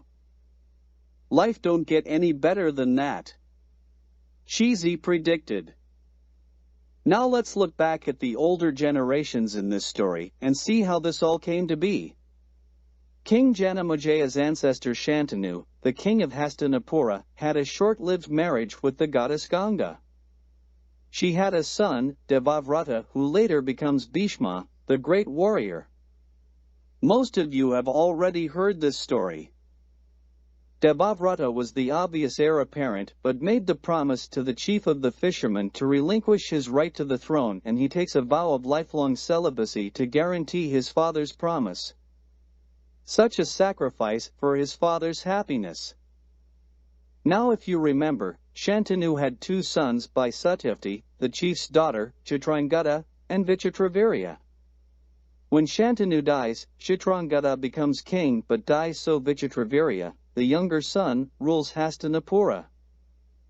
Meanwhile, what you may not know is the king of Kasi arranged a Swayamvara for his three daughters, neglecting to invite the royal family of Hastinapur.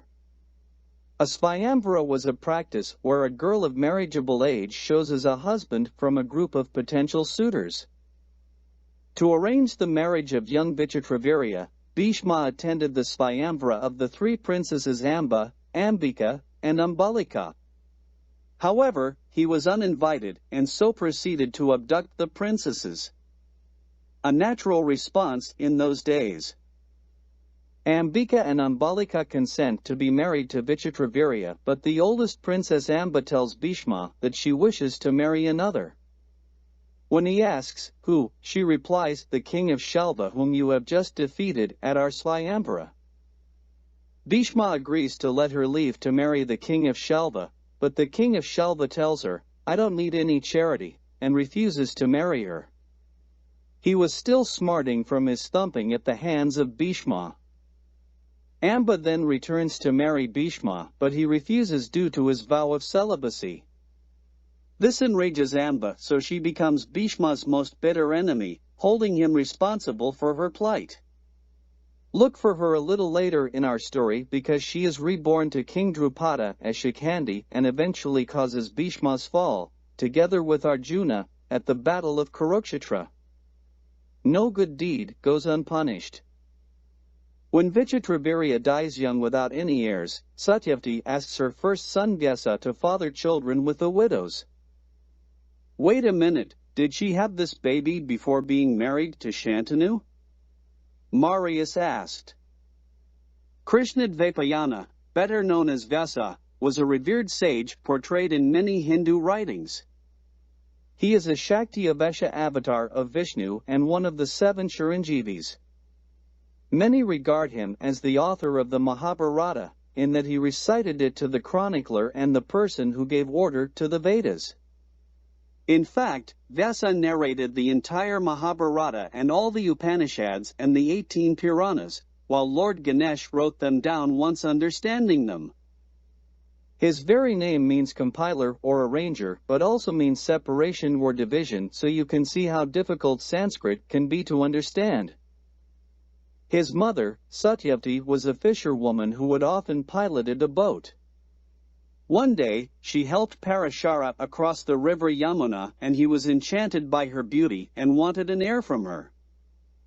Satyavati is all. Oh no, I do not agree. My purity would be in question. Tee-hee. This didn't deter Parashara, who created a secret place in the bushes of a nearby island, and under the cover of a blanket of thick fog she was abducted. Satyavati conceived and immediately gave birth to a son, calling him Krishna Dvaipayana. Parashara restored Satyavati's virginity, gifted her an enchanting smell, and left with his son. Satyavati kept this incident a secret, not telling even King Shantanu, whom she was married to later. This dude starts out a little sketchy. Marian noted. So now Vyasa is going to honor his mother and provide his sisters-in-law with some much-needed heirs to the throne. The eldest, Ambika, shuts her eyes when she sees Vyasa, and so her son Dhritarashtra is born blind. Ambalika turns pale and bloodless on seeing Vyasa, and so her son Pandu is born pale and unhealthy. The term Pandu can mean jaundiced, but that would indicate a yellow hue from a liver disorder. Perhaps he was more albino, or simply very pale skin pigmentation. Because of the physical challenges of the first two children, Satyavati tells Vyasa to give it another shot, but Ambika and Ambalika say, "No more of this guy," and send their maid to Vyasa's room. This dude's probably waiting in the dark and doesn't even care who it is. Marian said in disgust. Vyasa fathers a third son, Vidura, by the maid Nyoga, and of course, he's healthy and grows up to be one of the wisest characters in the Mahabharata. He serves as Mahatma to King Pandu and King Dhritarashtra. Sandy informed us and stopped to take a drink before continuing. Let's skip ahead a few years to when the princes grow up. Dhritarashtra is about to be crowned king by Bhishma when Vidura, now Mahatma to the king, intervenes and uses his knowledge of politics to assert that a blind person cannot be king. What you don't know about Vidura is that when the sage Mandavya cursed Yama to be born as a maid's son for getting him impaled without a good reason, he was born in the mortal world as Vidura. Is Yama God?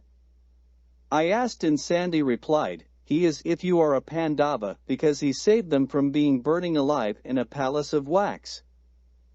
His reasoning was that a blind man couldn't control and protect his subjects. The throne was then given to Pandu, the pale and bloodless son of Ambalika. He married twice, once to Kunti, best known as the mother of Pandavas, and Karna, whom she had with Surya. That made Karna a half-brother to Pandavas. His other wife was Madri, who was technically the mother to Nakula and Sadeva, but she turned out to be more of a wife than a mother. There are many interesting stories in that part of the Mahabharata, but we must stay on track for the overview or we shall never complete our journey. Now in retirement, Dhritarashtra married Gandhari, a princess from Gandhara. She blindfolds herself for the rest of her life so that she may feel the pain that her husband feels being blind. Now that's devotion. Ian observed. You might think so, my naive English nobleman, but her brother Shakuni was enraged by this act and vowed to take revenge on the entire Kuru family. And their little dog too. Cheesy squealed in his best witch's voice, and we all laughed. Sandy continued, one day, when Pandu was relaxing in the forest, he heard the strange sound of a wild animal. Naturally, as any king would do, he shoots an arrow into the air in the general direction of the sound. The arrow hits the sage Kindama, who was engaged in having it off with a deer whilst dressed in a deer suit himself, and of course everyone erupted into a wave of laughter. It took Marius and Marian several minutes to rein in Cheesy and Errol, who had all kinds of scenarios for other things happening in the forest and the noises that were being made. Sandy tried to get it restarted, but he decided to postpone part 2 until the next night because Ian had a call coming in from Moldavia. It was nice to see Dr. Emily, and little Joe was getting bigger each time we saw him because it was usually 6 or 7 months. When asked, Dr. Emily said he was now 7 and a vacuum for information. She had to explain everything to him when he was around, and it was exhausting her. I knew she was working with Florin and the measuring device from the Tesla group to see what could be adapted to measure vital force. Florin was also working with the rare earth materials and the Earth's electromagnetic current to scan for disruption within various fields, and now those generated by a person. The Pauli exclusion principle states that the behavior of matter at the molecular scale, including its density, is determined by the balance between the electromagnetic force and the force generated by the exchange of momentum carried by the electrons themselves.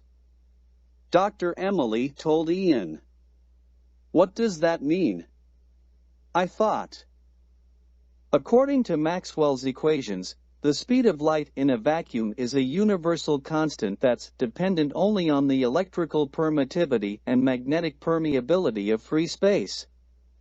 That violates Galilean invariance of classical mechanics.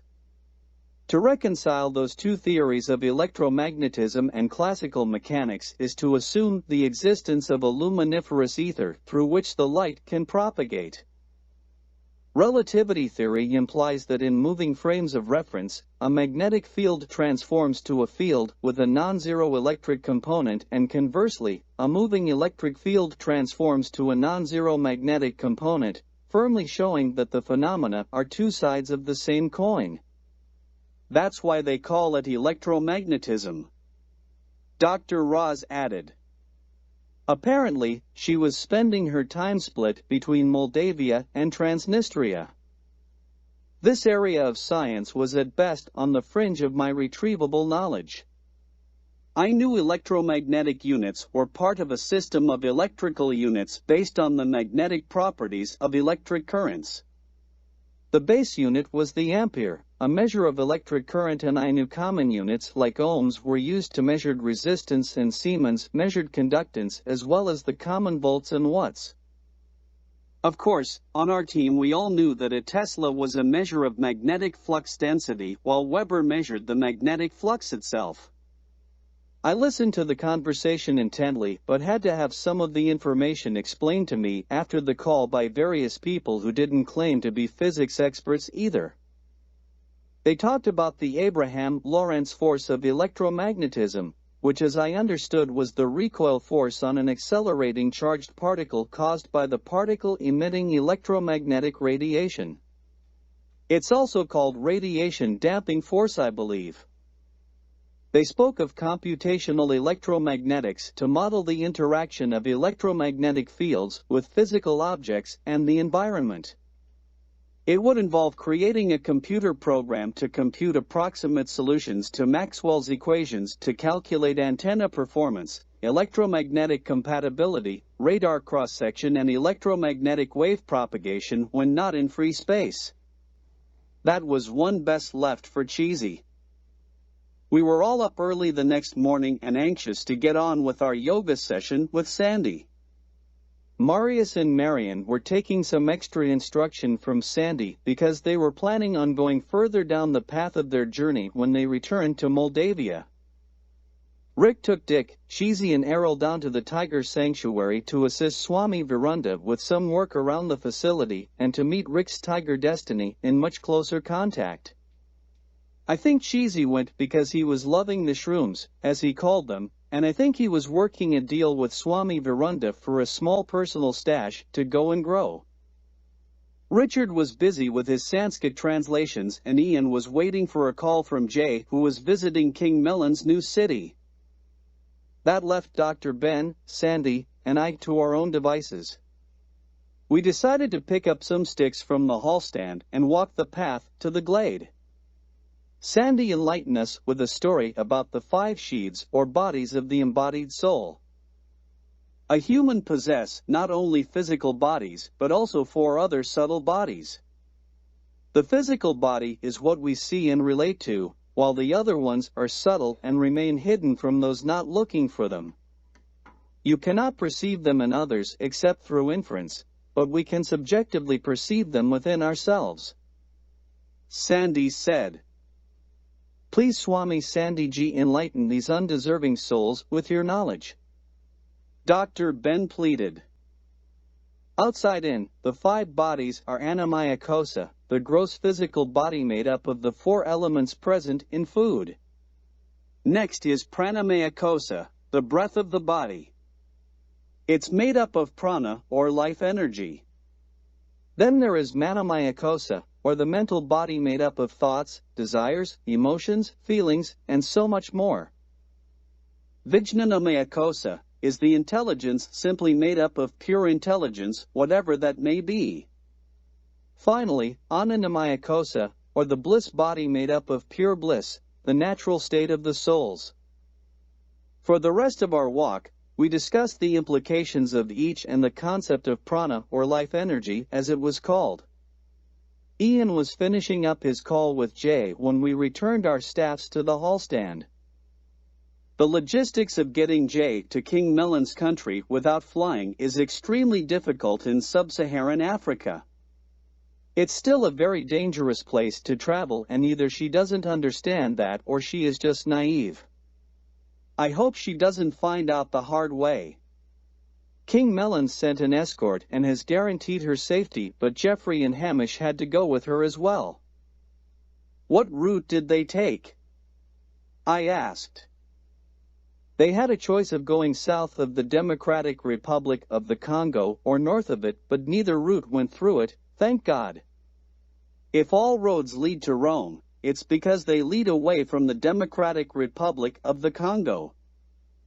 They took the northern route that went through Uganda, South Sudan, the Central African Republic, and Cameroon before arriving at the City of People in King Melon's country.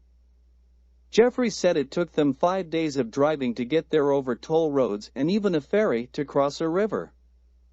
I look forward to hearing about the journey. That's a raw part of Africa that I have never experienced, and they had to set up camp each night. What did you learn about the country so far? I asked. The plan is for them to stay about a month and tour the major city and the best facilities available to people in the country. Then they plan to take a tour of the rural country to evaluate the current state of healthcare in the rural parts and mostly what will have the biggest impact. I don't believe they'll be covering the coastal area, as that's where most of the oil interests are located with infrastructure for their workers. That's also a dangerous area for foreigners. I believe this first week she is meeting with Prince Sateo, who will be showing her the design of his new education system for the country. Then next week she will be exploring the Fang culture, which is the local tribal association of most of King Melon's people. I asked if there was any other news from Windhaven, and he told me Kim was shot in a poaching incident but not seriously injured. They were notified of a potential incident by several of the Web Eyes, and with Jeffrey and Hamish away, Kim went to respond to it on his own. He encountered 2 different groups, both attempting to hack up a rhino that one of the groups had brutally killed. The second group were being opportunistic and trying to take advantage of the situation. Eventually a fight broke out between the 2 groups and Kim was caught in the crossfire. By the time the Kenyan Wildlife Enforcement arrived, Kim had already taken a bullet in the shoulder and was hunkered down behind a rock outcrop. Another rhino gone and nobody benefits. Can't they see it's futile now to poach? I asked, but he looked puzzled and said, "But can someone be benefiting from this?" Ian informed me that Windhaven would be getting helicopter service in the next few months to fly patients from Windhaven to the major hospitals in Mombasa and Nairobi. Martin is busy getting it set up as part of his service for us. He was a helicopter pilot in the army when he was younger, and it was similar evacuation work. I think he has to be recertified, and we also need to purchase a helicopter. Those things are out of my wheelhouse. I may have to accompany patients, however. I asked about Darla and Krista, and he said the last he had heard from Uncle Sandu was, they crossed the Russian border near Vladivostok under Russian passports to join the circus at Beijing. They have working visas to join the circus as fortune tellers. From Beijing they will be traveling north to where Beatrice Chan, the black bee, has her roots planted firmly in some very large family estates. Rick, Cheesy, Dick and Errol returned from the tiger sanctuary, and while we were fixing the evening meal we talked of our plans for the thylacine. We should be able to clone 4 young for the first litter. With Tasmanian devils, the pouch opens to the rear and the joey only has to travel a short distance to get to the opening of the pouch. They're permanently attached to the teat and don't leave until developed. Our system may vary because using a surrogate mother that is smaller than the animal, or cloning would put too much pressure on the mother. We'll have 4 separate devil mothers and require just 1 teat. How long does the process take? Ian asked. Gestation is estimated at 35 days with pouch life of about 140 days. At this point, the thylacine would den in a cave or someplace like that for 5 months perhaps. Thylacines never bred in captivity, so precise knowledge of its breeding cycles, ecology and behavior are minimal at best. Wild thylacines might live a dozen years, probably with a generation time of 5 or 6 years. We may have to intervene and once gestation has taken place move the joey to the pouch manually or create an artificial pouch to feed her formula from milked devils. We again sat down to listen to the next installment of the Mahabharata. Sandy asked Cheesy if he knew where we left off last night. I figured by the smirk on his face that he knew Cheesy did indeed know where we were. Indeed, I do, Sandy G. I believe Kindama was throwing one into a deer or some such 4-legged beast. Errol couldn't hold back a chuckle. Sandy continued, Kindama cursed King Pandu so that if he engaged in a sexual act, he would die. Cheesy asked, "Do think that includes self-gratification, Errol?" and Errol punched him in the shoulder. Sandy continued, King Pandu had not just 1 wife, but 2 wives. What was he going to do? It was such a dilemma that he retires to the forest along with his 2 wives. This leaves his brother Dhritarashtra to rule despite his blindness. King Pandu's older queen Kunti was given a boon by sage Durvasa that she could invoke any god using a special mantra. How did Kunti do to earn this boon, Sandy G? Marius asked. Durvasa was visiting Kunti's father, who put her in charge of satiating his needs. Kunit patiently put up with his ill temper and unreasonable requests to serve the sage with great dedication. Upon being gratified before departing rewarded Kunti with a tip. He taught her Atharvaveda mantras which enabled her to invoke the god of her choice and beget children by them. Better than any casino tip I've heard of. Marius noted and Marian added, yeah, big tipper. A whale. Kunti uses this boon to ask Dharma, the god of justice, Vayu, the god of the wind, and Indra, the lord of the heavens, for sons. She gives birth to 3 sons, Yudhishthira, Bhima, and Arjuna, through these gods. Nice group of triplets, I noted. Kunti shared her mantra with the younger queen Madri, who bore the twins Nakula and Sadeva through the Ashwini twins.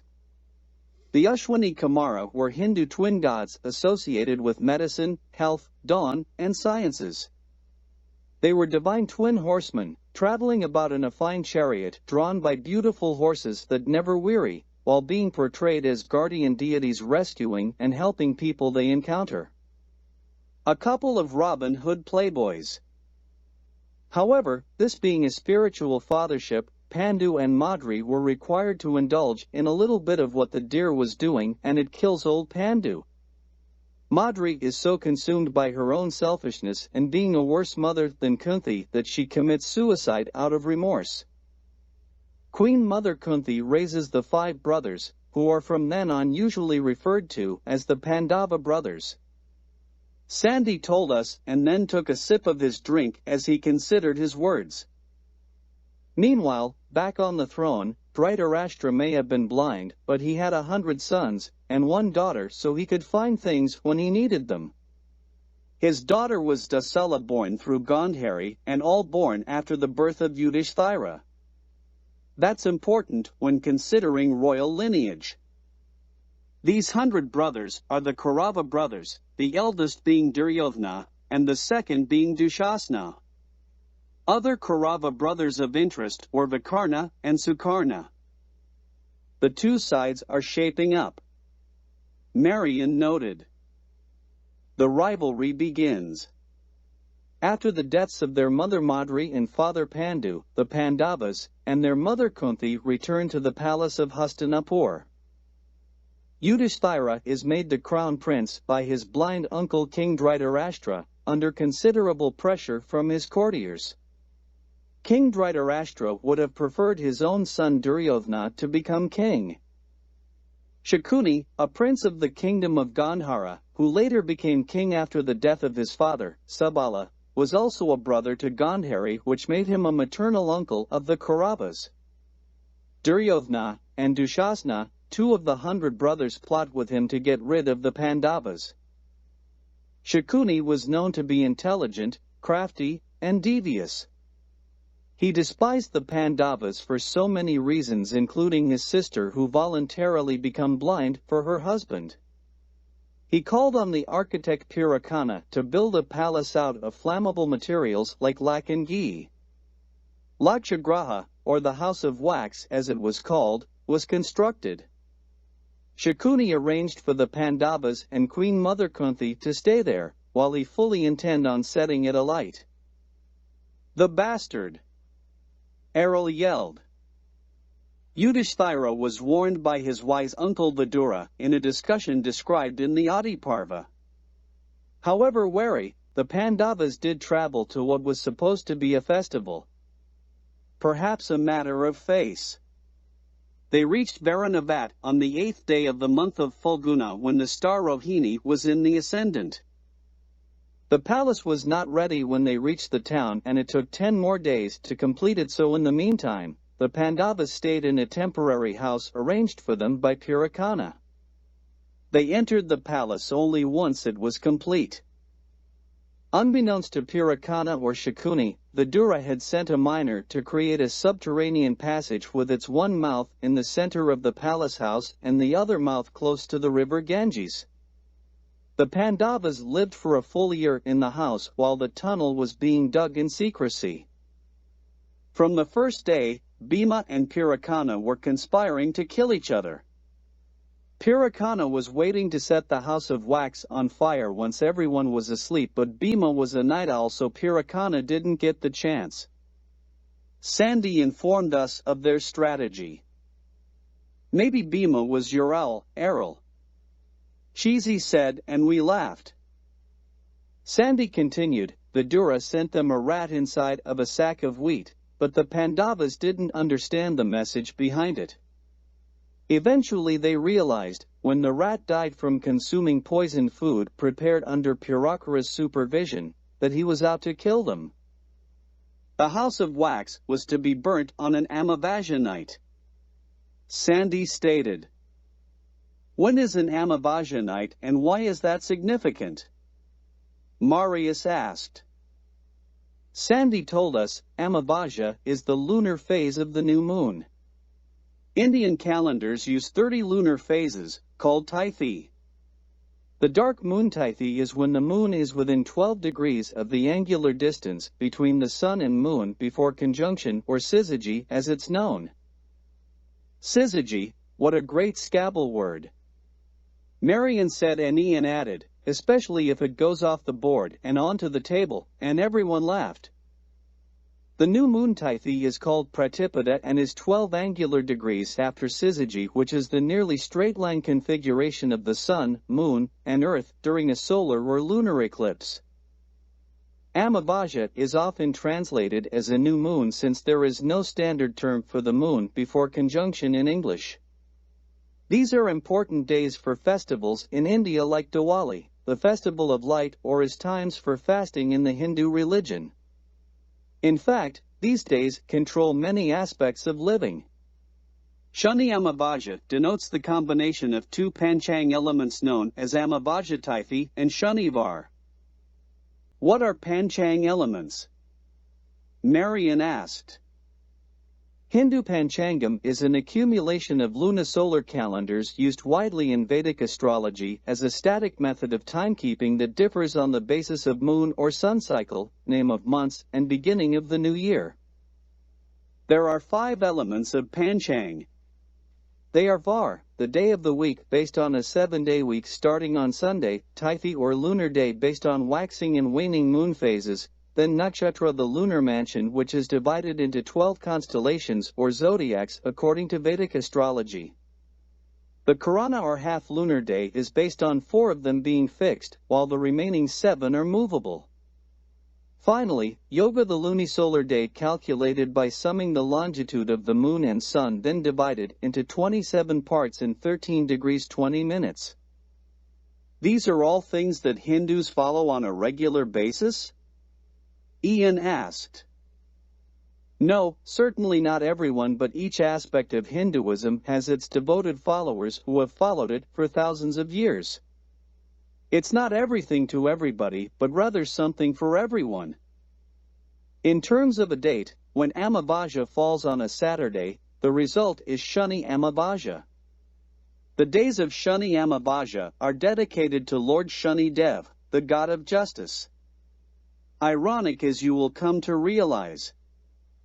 On such a night, Purakana, not knowing that the Pandavas were simply sleeping and not poisoned, assumed them to be dead and got the party started a little prematurely. Purakana began drinking heavily and within hours was drunk. Taking their opportunity, the Pandavas set fire to the palace and escaped through the tunnel. An innocent Nishada woman and her 5 sons, who had come to the mansion for a feast, perished with Purakan. Collateral damage? Dick asked. Meanwhile, on the other side of the tunnel, a boatman sent by Vidura saw the Pandavas emerge onto the banks of river Ganges and ferried them to safety. News about the fire reached Hastinapura and the ears of Duryodhana, who did not know that his plan had gone awry. He assumed that the Pandavas were dead and he secretly rejoiced. Only Vidura knew that the Pandavas were safe and he shared that information with Bhishma alone. Meanwhile, back in Hastinapur, the Pandavas and Kunti are presumed dead.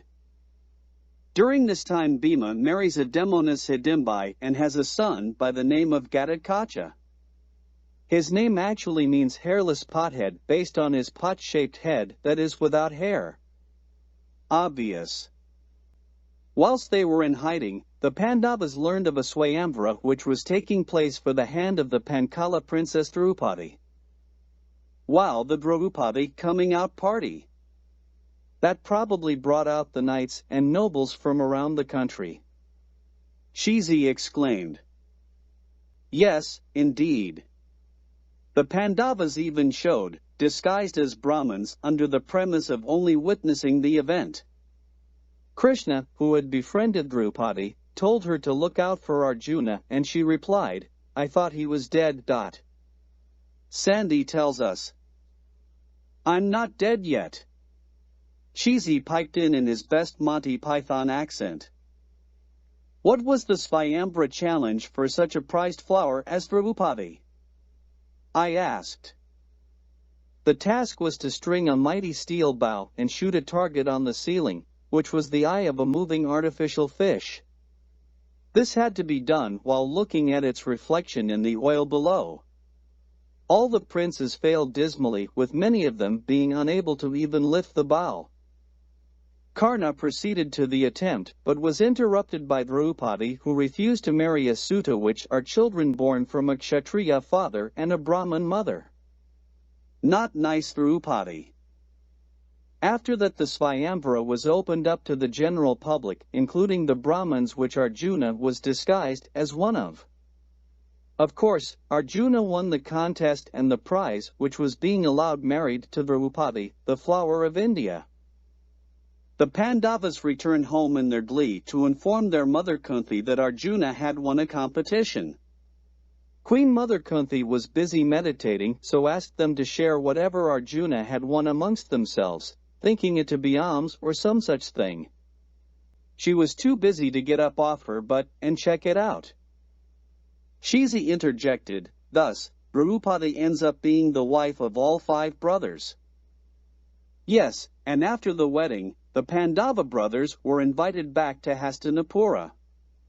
The Kuru family elders and relatives negotiate and broker a split of the kingdom, with the Pandavas obtaining only a wild forest inhabited by Takshaka, the king of snakes, and his family.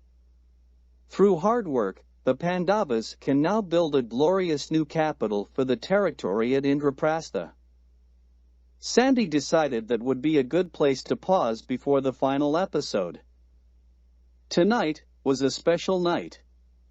Rick was going to spend the night in the glade while Swami Virunda arranged to have Destiny's enclosure gate opened at the tiger sanctuary. We planned to watch on the cameras to see if Destiny would join Rick in the glade. I don't know if any of us thought that something would go wrong at that point. I know it didn't cross my mind. To pass the time, we played board games. Ian needed sober revenge on the Jacks for their Scrabble scam on him during the mushroom experience. The rest of whom were directly engaged with Cthulhu at various locales around a world filled with his horrors. I think they were playing in the Mountains of Madness because they were on the edge of the Himalayas. While we waited, Dr. Ben gave us a bit of a lecture on latrotoxins. Latrotoxins are neurotoxins that produce uncontrolled nerve depolarization, increasing intracellular calcium and stimulate uncontrolled exocytosis and the release of neurotransmitters. Binding of alpha-latrotoxin to neuronal receptors results in the massive release of acetylcholine at the neuromuscular junction. That results in profound muscle contraction. The symptoms of toxicosis relate to this neuromuscular activity and include muscle spasms, muscle pain, and abdominal rigidity. Latrotoxin is a high molecular mass neurotoxin found in the venom of spiders of the genus Latrodectus and also found in the venom of spider species, Steatota nobilis. Latrotoxins are the main active components of the venom and are responsible for the symptoms of latrodectism, which is the illness caused by the bite of the black widow spider and related species. When it comes to the venom components themselves, they're grouped according to their molecular weights. Acylpolyamines are significant low molecular weight toxins in the venoms of some spiders, with more than 100 characterized. More than one can be present. Their primary purpose is to paralyze insects by blocking glutamate receptors. Peptides are the main component in spider venoms. On average, they contain 25% polypeptides by weight, with some venoms harboring more than 1,000. They can act synergistically with the neurotoxic components as well. Who knows what combinations are possible? This is the kind of thing Florin loves working with. In the heavyweight category of high molecular weight components are the enzymes and proteins. Enzymes have an obvious role in external digestion of the spider's prey once it's been envenomated, and a variety of enzymes have been identified in spider venom. Lifetimes can be spent researching all of the proteins. Then Shizi called us up to the loft where the others were gathered watching the video feed from the glade. Destiny could be seen in the shadows of the glade, but still within the cover around the fringe. Rick was sitting in the lotus position in the middle of the glade, illuminated by the light from the lamp. His wrists were positioned on his knees and his hands were configured in a very distinct pose that I didn't recognize from our yoga sessions. I made a mental note to ask Sandy about it. Eventually Destiny moved into the light of the glade and circled Rick. She sniffed him several times and curled her lip as if in a snarl. That sent a shiver up most of our spines as we all of a sudden became concerned for Rick. Until that moment in time, nobody even considered the danger of what Rick was doing because it had been done by both Lord Andrew and Sir Malcolm. Rick didn't move a muscle and simply let destiny do what she had to. It was clear why you must be a yoga master to proceed, because Rick had to close himself off or he simply could not have remained as static with a tigress in his face. Eventually she positioned herself on the ground beside Rick with her tail contacting his leg. Occasionally she would wag her tail, but it didn't seem to disturb Rick. Hours passed before Rick began to stir. Destiny soon awoke as well, and we watched the two of them stroll off down the path towards the tiger sanctuary. Finally, we were able to crash for a few hours before rising to a bright sunny morning that promised to be a great day. Errol told me that Rick had strolled in about an hour previously and went straight to bed. Eventually we joined the others on the veranda with our yoga mats. Plans were being made for the day, so I thought I would check in with Ian. He and Richard were discussing the Brigu documents that Richard had been translating for quite some time now. The Brigu Samhita claims to contain predictions about current and future lives, as well as information about past lives, which all claim to be accurate. Accuracy is a difficult question to verify after perhaps 1,000 years. Brigu was the first compiler of predictive astrology with more than 500,000 horoscopes, which recorded the life details and events of various people of his time. His method of prediction formed the pseudoscience of determining the quality of time known as aura. The various aspects of aura are included in Vedic astrology. Brigu taught the art of predictions to his son Sukra and other pupils in a learning environment. He created books for the school to use when he could not be present. His son Sukra added to his work and eventually expanded upon it. So, he has predictions for the future? Ian asked skeptically. Not quite. If he were Nostradamus, we would be interpreting his documents and forcing them to fit today's events.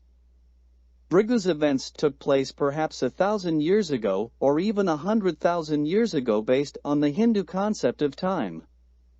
His predictions would be useless to us. Richard replied with a note of frustration. Then why are you continuing to try to decode his work? Ian asked. Because this is his son Sukra's work and he has documented how to predict events using the Earth's own resonance and the changes caused by influences from our surrounding galaxy that we don't even know exist. Where do you go from here? Ian asked and Richard replied, I'm working remotely with Magda, who has the best handle on astrology and divination tools. Sukra's predictions may only be related to the Earth in general and not be a tool of divination for people, but that would not explain why he created more than 500,000 horoscopes. I'm going to the Varanasi district with Rick tomorrow to hunt down some text that Swami Varunda has put me onto. It should be about 600 kilometers each way, so I image we will be gone about a week. There is another sage by the name of Sutta that dabbled in this sort of thing and is mentioned in another book we found in this collection. Apparently, Sukra could predict the moment of one's death from the date of their birth and the future of the Earth's cosmic energy forces. But then of course when I die, they'll exaggerate all of my great feats as well probably. After Richard left, Ian told us a story of when Richard was staying at Castle Seltradat and working with the girls to decode some of the astrological details of the work. It was a warm summer's night and Richard and Henri were planning a little liaison with some local girls at a forest rendezvous. Krista had found their setup earlier in the day when she saw Henri moving something in a wheelbarrow. For Henri to be getting his hands dirty for any reason was suspicious. What were Lord Rat Bastard and obnoxious little dickhead up to? Krista found out that Richard and Henri had arranged for the local town's Nature Lovers Club to perform an adaptation of a pagan ritual program for Richard's Chronicles of Christ series that he was shooting for religious purposes. whatever they were. Henri was to record the events, and Richard was to be the director. They had provided a stash of costumes in the forest, which consisted mostly of stuffed heads of animals. Krista found out it was scheduled to climax precisely at midnight. The girls had a few tricks up their sleeves and called around to some local churches to see if their nuns would like to participate in a midnight procession from the Celtraudet cemetery to the Celtraudet house to honor one of their ancestors. Refreshments were served and a donation would be made to their organization. The setting was absolutely perfect, from the roof where Krista, Magda, Florin, Dr. Roz, and Uncle Sandu watched and filmed. From the left came the nuns in their candlelight procession.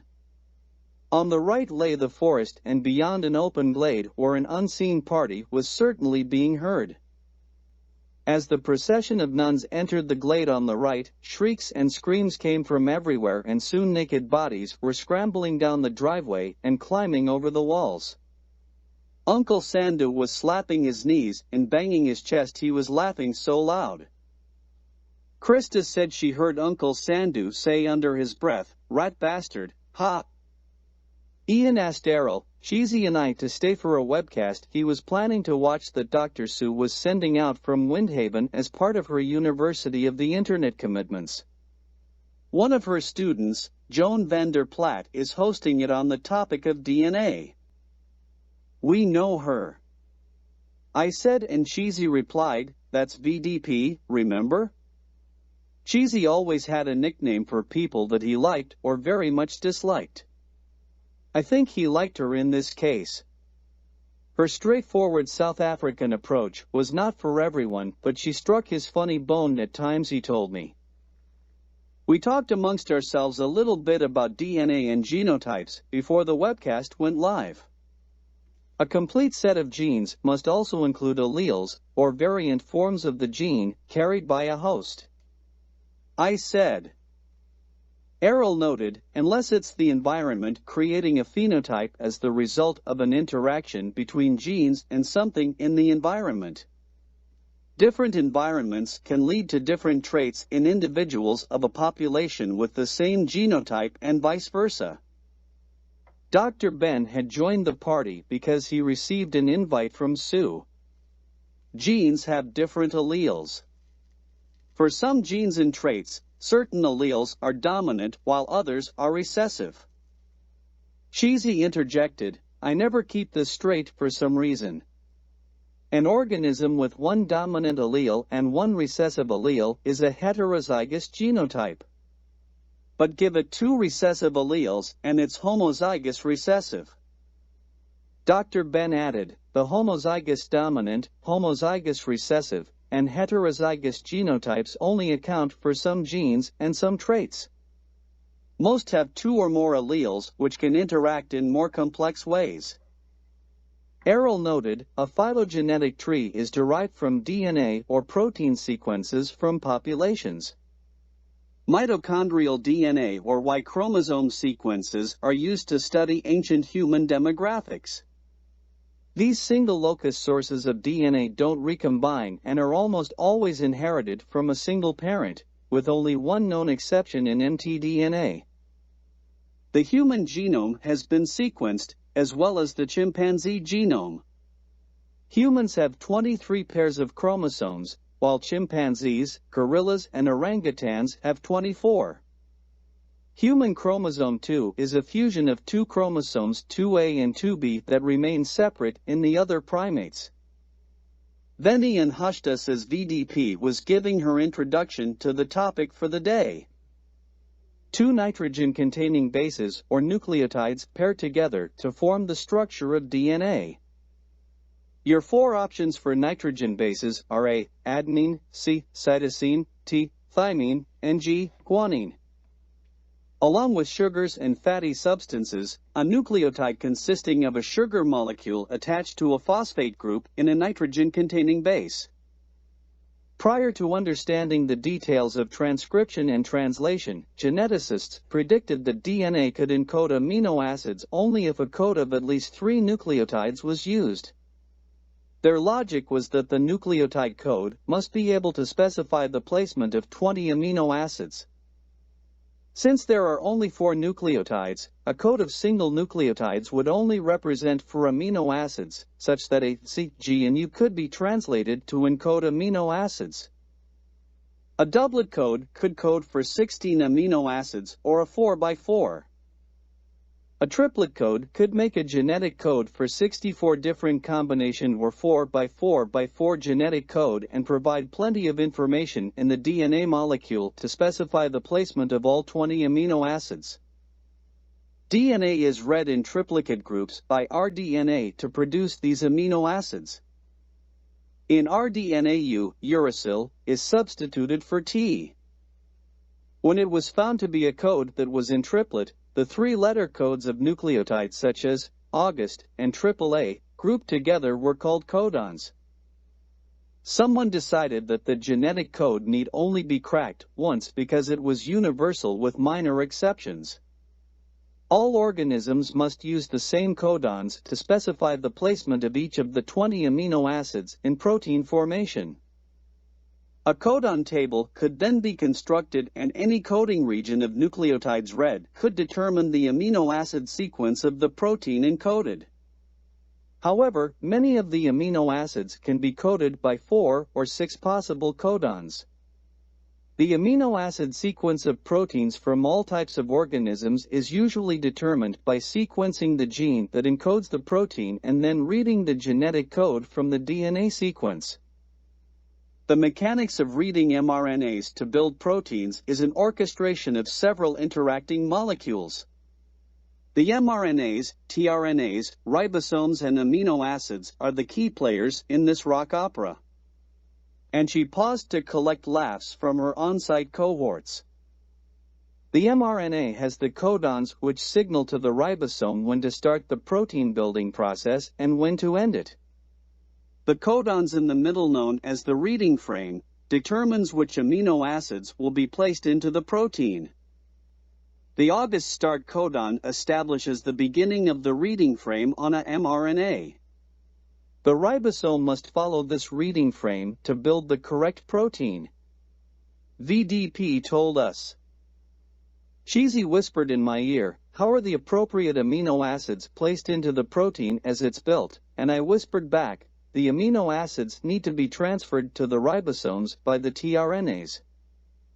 After a pregnant pause, she continued, "The tRNAs perform their transfer and placement function because of their structure. The tRNA molecule is small, only 70 to 80 nucleotides in length. Those sequences promote hairpin loops to form, giving tRNA a stable secondary structure. The structure of the tRNA is recognized by special enzymes in the cell that attach the proper amino acid to the tRNAs. The tRNA also has a sequence of 3 nucleotides called the anticodon." Palindromes again, I thought. Anticodons on the tRNA will complement and bind to the codon on the mRNA to specify the correct amino acid placement in the growing protein chain. Let's describe how the key players get protein building started, how they keep it going, and how they end it. But first, a brief word from our sponsor. A 2-minute video of Dr. Sue was shown that promoted her University of the Internet programs and research opportunities for graduate students. We all agreed that the program VDP was currently running was very interesting and well done.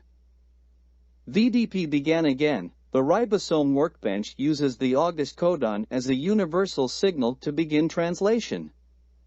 The August start codon signals which ribosome to place in the amino acid methionine because the tRNA that has methionine attached to it has the anticodon sequence UAC. She stopped and then said, "A question is, what is methionine?" It's an essential amino acid in humans as the precursor of other amino acids such as cysteine and taurine, versatile compounds such as SAMe, and the important antioxidant glutathione. She continued on, the tRNA will temporarily bind to the mRNA's sequence. The ribosome can attach to the mRNA and then allow the tRNA to come in because it has a position called the site. This ribosome site works somewhat like a vise on a workbench, holding items to be worked on. If the codon and anticodon complement, the ribosome will slide over one codon on the mRNA in the 5'3" direction. This places the start codon part of the mRNA at a new ribosome position called the P site. This site acts like a second vise on the workbench. The site will be open and a second tRNA can come in. If the codon on the mRNA and anticodon on this second tRNA complement well enough to satisfy the ribosome, it will hold both tRNAs in place. Now the ribosome is ready to start hooking together some amino acids to form a protein. I soon realized Cheesy had extended capabilities on the webcast because he was sending in questions to VDP while she was presenting. The last post he sent was, "Hook Mama a protein shake," and she could be seen holding back a chuckle before continuing on to the next section of her talk. A ribosome workbench has catalytic tools to go along with its P and the vise sites. The ribosome has enzymatic functions that allow it to break and form bonds.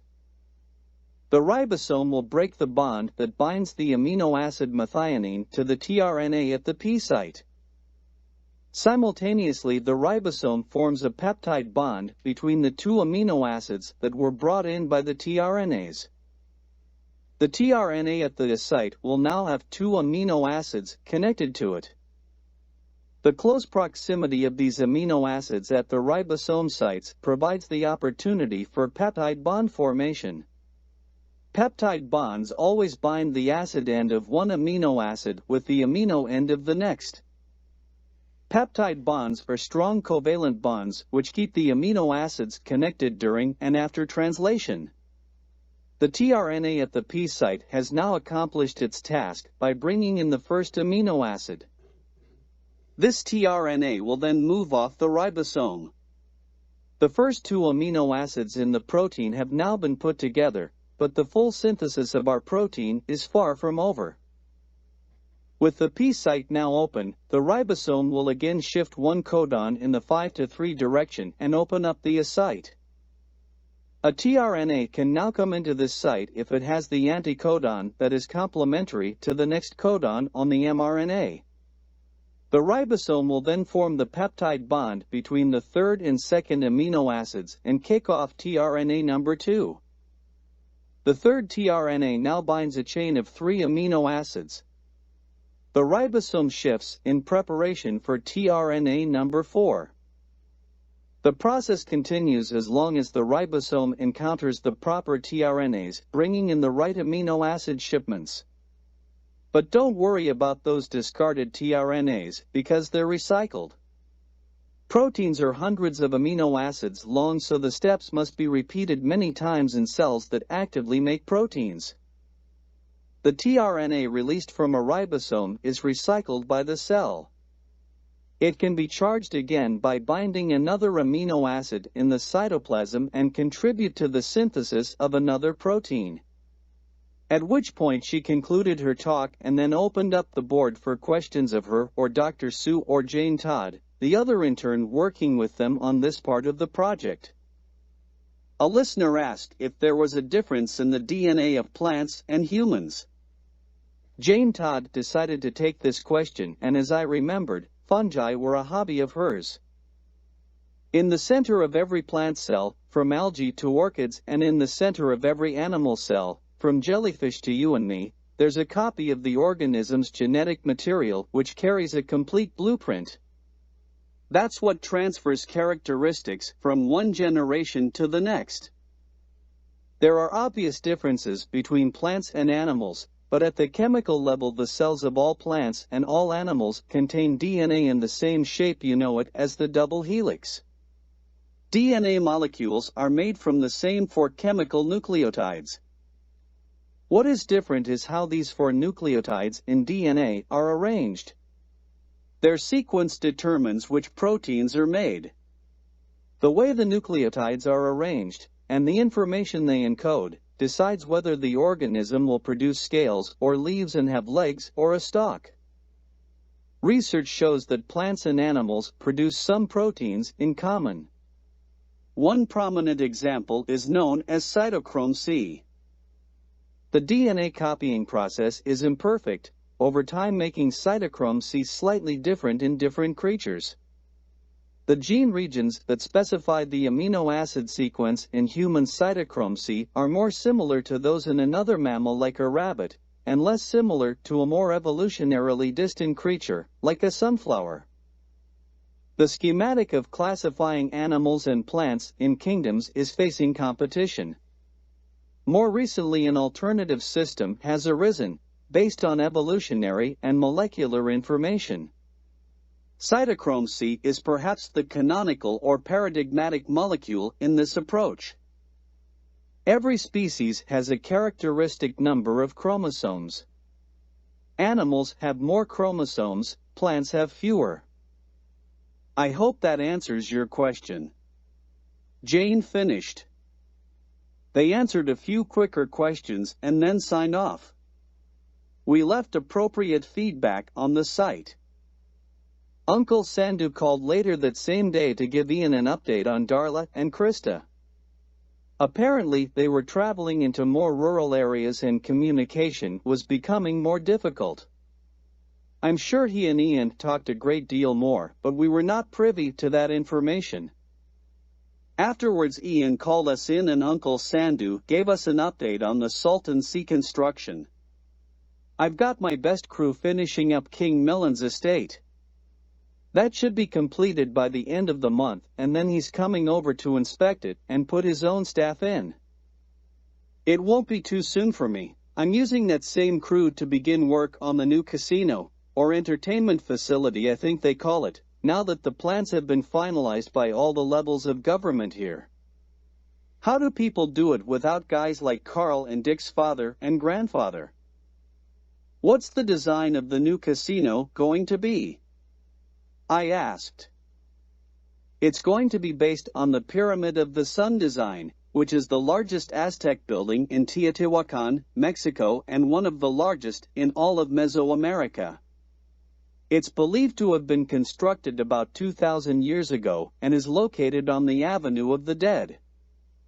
Ours will be the pyramid on the Sultan Sea Casino on the Avenue of the Palms and Fifth Avenue. And we laughed as he flourished his hands in a gesture of greatness. How big will it be? Ian asked. The original pyramid measured in feet was 750 by 750 and about 250 feet high. Ours will be just a bit smaller. What did Cheesy call it? A smidgen smaller.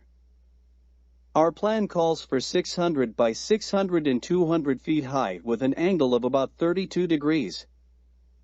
I can't imagine how big that is. I said, and Uncle Sandhu tried to paint a picture for me. You've been here several times and stayed at the site. The casino foundation will take up the 2 blocks on the corner running between 4th and 5th. That made it clearer and I realized how big it was going to be.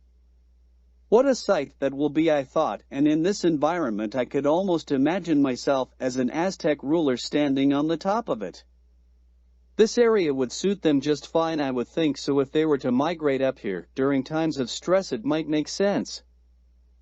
We're going to have 13-foot-high Toltec warrior columns made of basalt atop the pyramid of Quetzalcoatl, a Mesoamerican feathered serpent god. We've got jaguar heads and paws, stars, and snake rattles everywhere. The pyramid was built over a man-made tunnel leading to a cave located 6 meters down beneath the center of the structure. That is going to be our ocelot cave attraction. The Teotihuacan ocelot is an alabaster sculpture of a feline found at the ancient site that we're going to use as a motif throughout. The real one is in the British Museum, I think. Did the British loot that off the Spanish after they looted it off the Mexicans? The casino will take up the entire corner from the Avenue of the Palms to Avenue G, right across Avenue H and reach up 200 feet.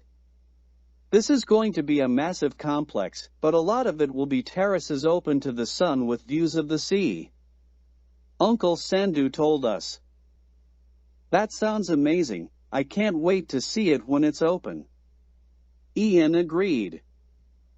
Carl is here at the moment as well. The edge of the sea is less than 10 meters from the berm now, so all of the equipment must be removed by the weekend. I think he just wanted to look at the final layout before the water comes in because he won't be able to do much afterwards.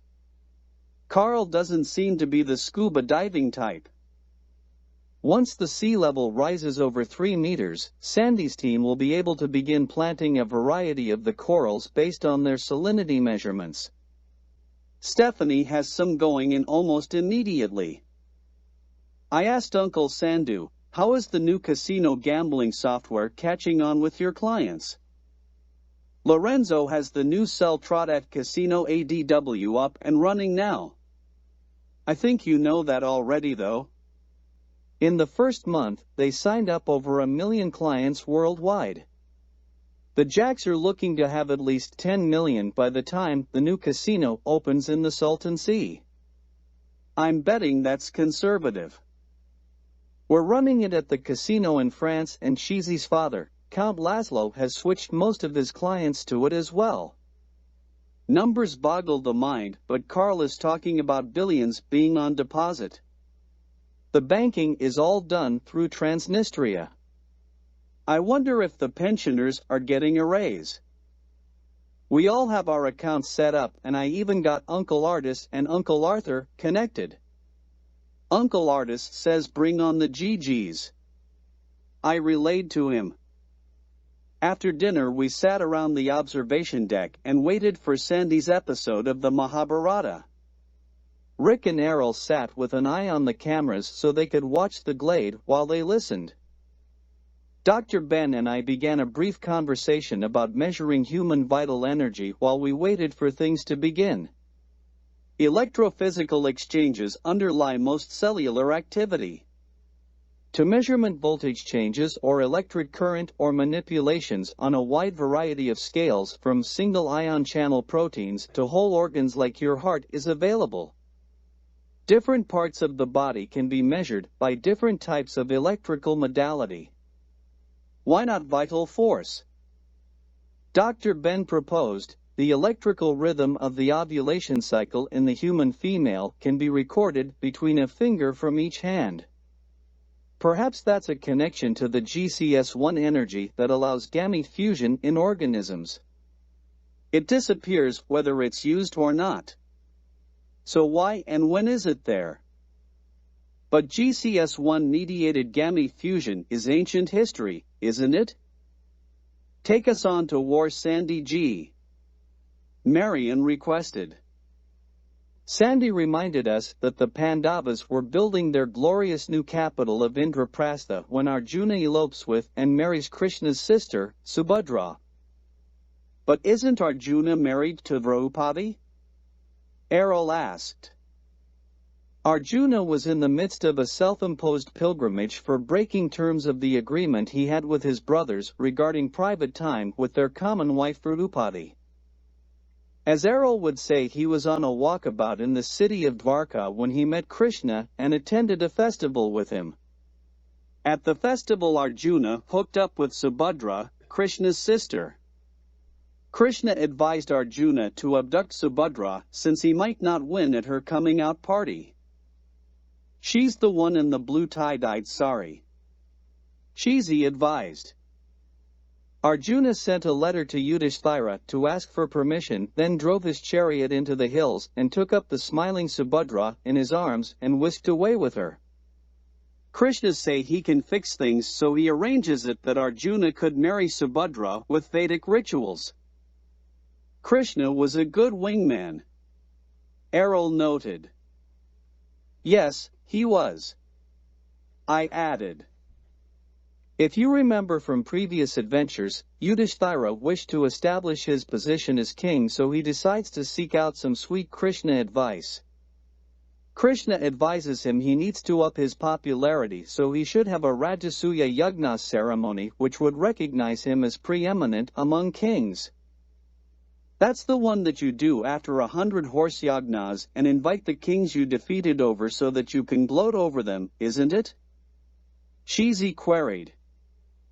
Yes, cheesy. And yet they still come. Back in the forest, Arjun burnt everything, forcing Takshaka to flee while killing everyone else who didn't. Maya, a demon king, was living with Takshaka at the time and decided to surrender to the Pandavas and to try to gain Krishna's forgiveness. In fact, Maya became a loyal friend of Arjuna and asked him what he could do in return for saving him from the fire caused when Agni was trying to burn the Kandava forest to cure his indigestion. He built a grand palace named Maya Mahal where the Pandavas could perform their Rajuya Yagna or consecration of the king festival.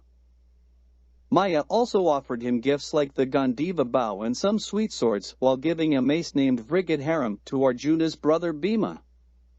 The Pandavas decide to have a party to show off their new digs and weapons and invite their Kaurava cousins to the new Indraprastha designed by Maya.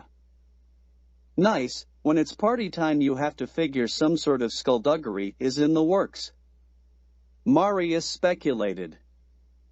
The craftsmanship of the demon Maya was astounding, and the palace was so decorated that if one didn't know the tricks of illusion you would consider water to be land and land to be water. Duryodhana was mystified by this craftsmanship, and when crossing water while believing it be land, he fell down face first into the water. Lord Krishna's queens enjoyed the incident with a good belly laugh, which embarrassed Duryodhana. King Yudhishthira could understand his cousin's feelings, so he attempted to restrain the queens from laughing quite so vigorously, but Lord Krishna indicated he should not restrain them from enjoying the incident. Krishna is such a shit disturber at times. I said.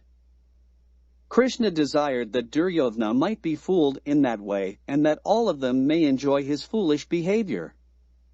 As Duryodhana stumbled out through the palace in slapstick-style, Bhima began laughing loudly, which set off Arjuna, Nakula, and Sadeva. Before you knew it, everyone in the palace was laughing and some were rolling on the floor.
Duryodhana was so insulted that the hair on his neck stood up in anger.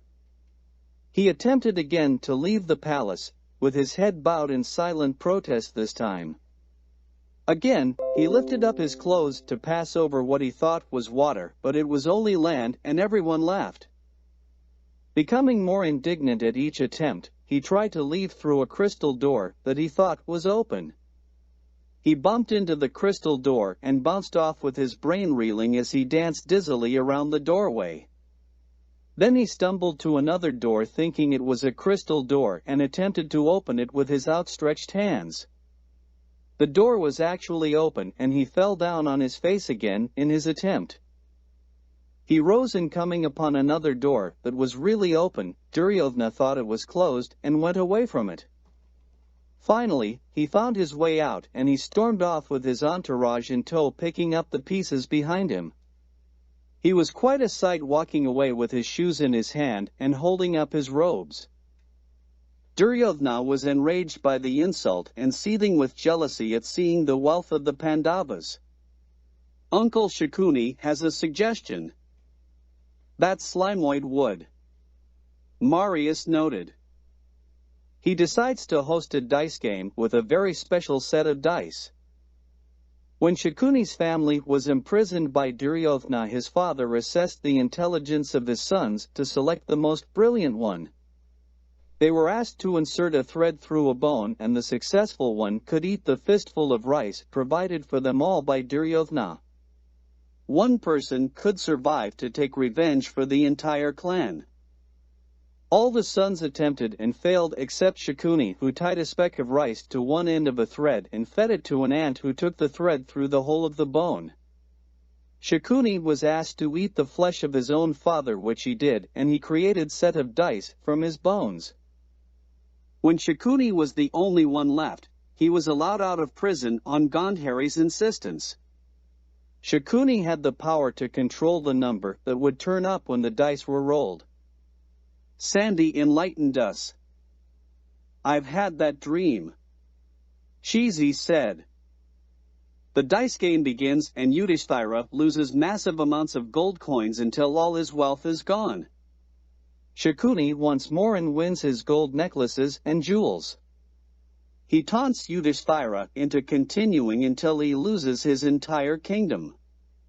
Sandy indicated with a wave of his arms. Why can't he stop?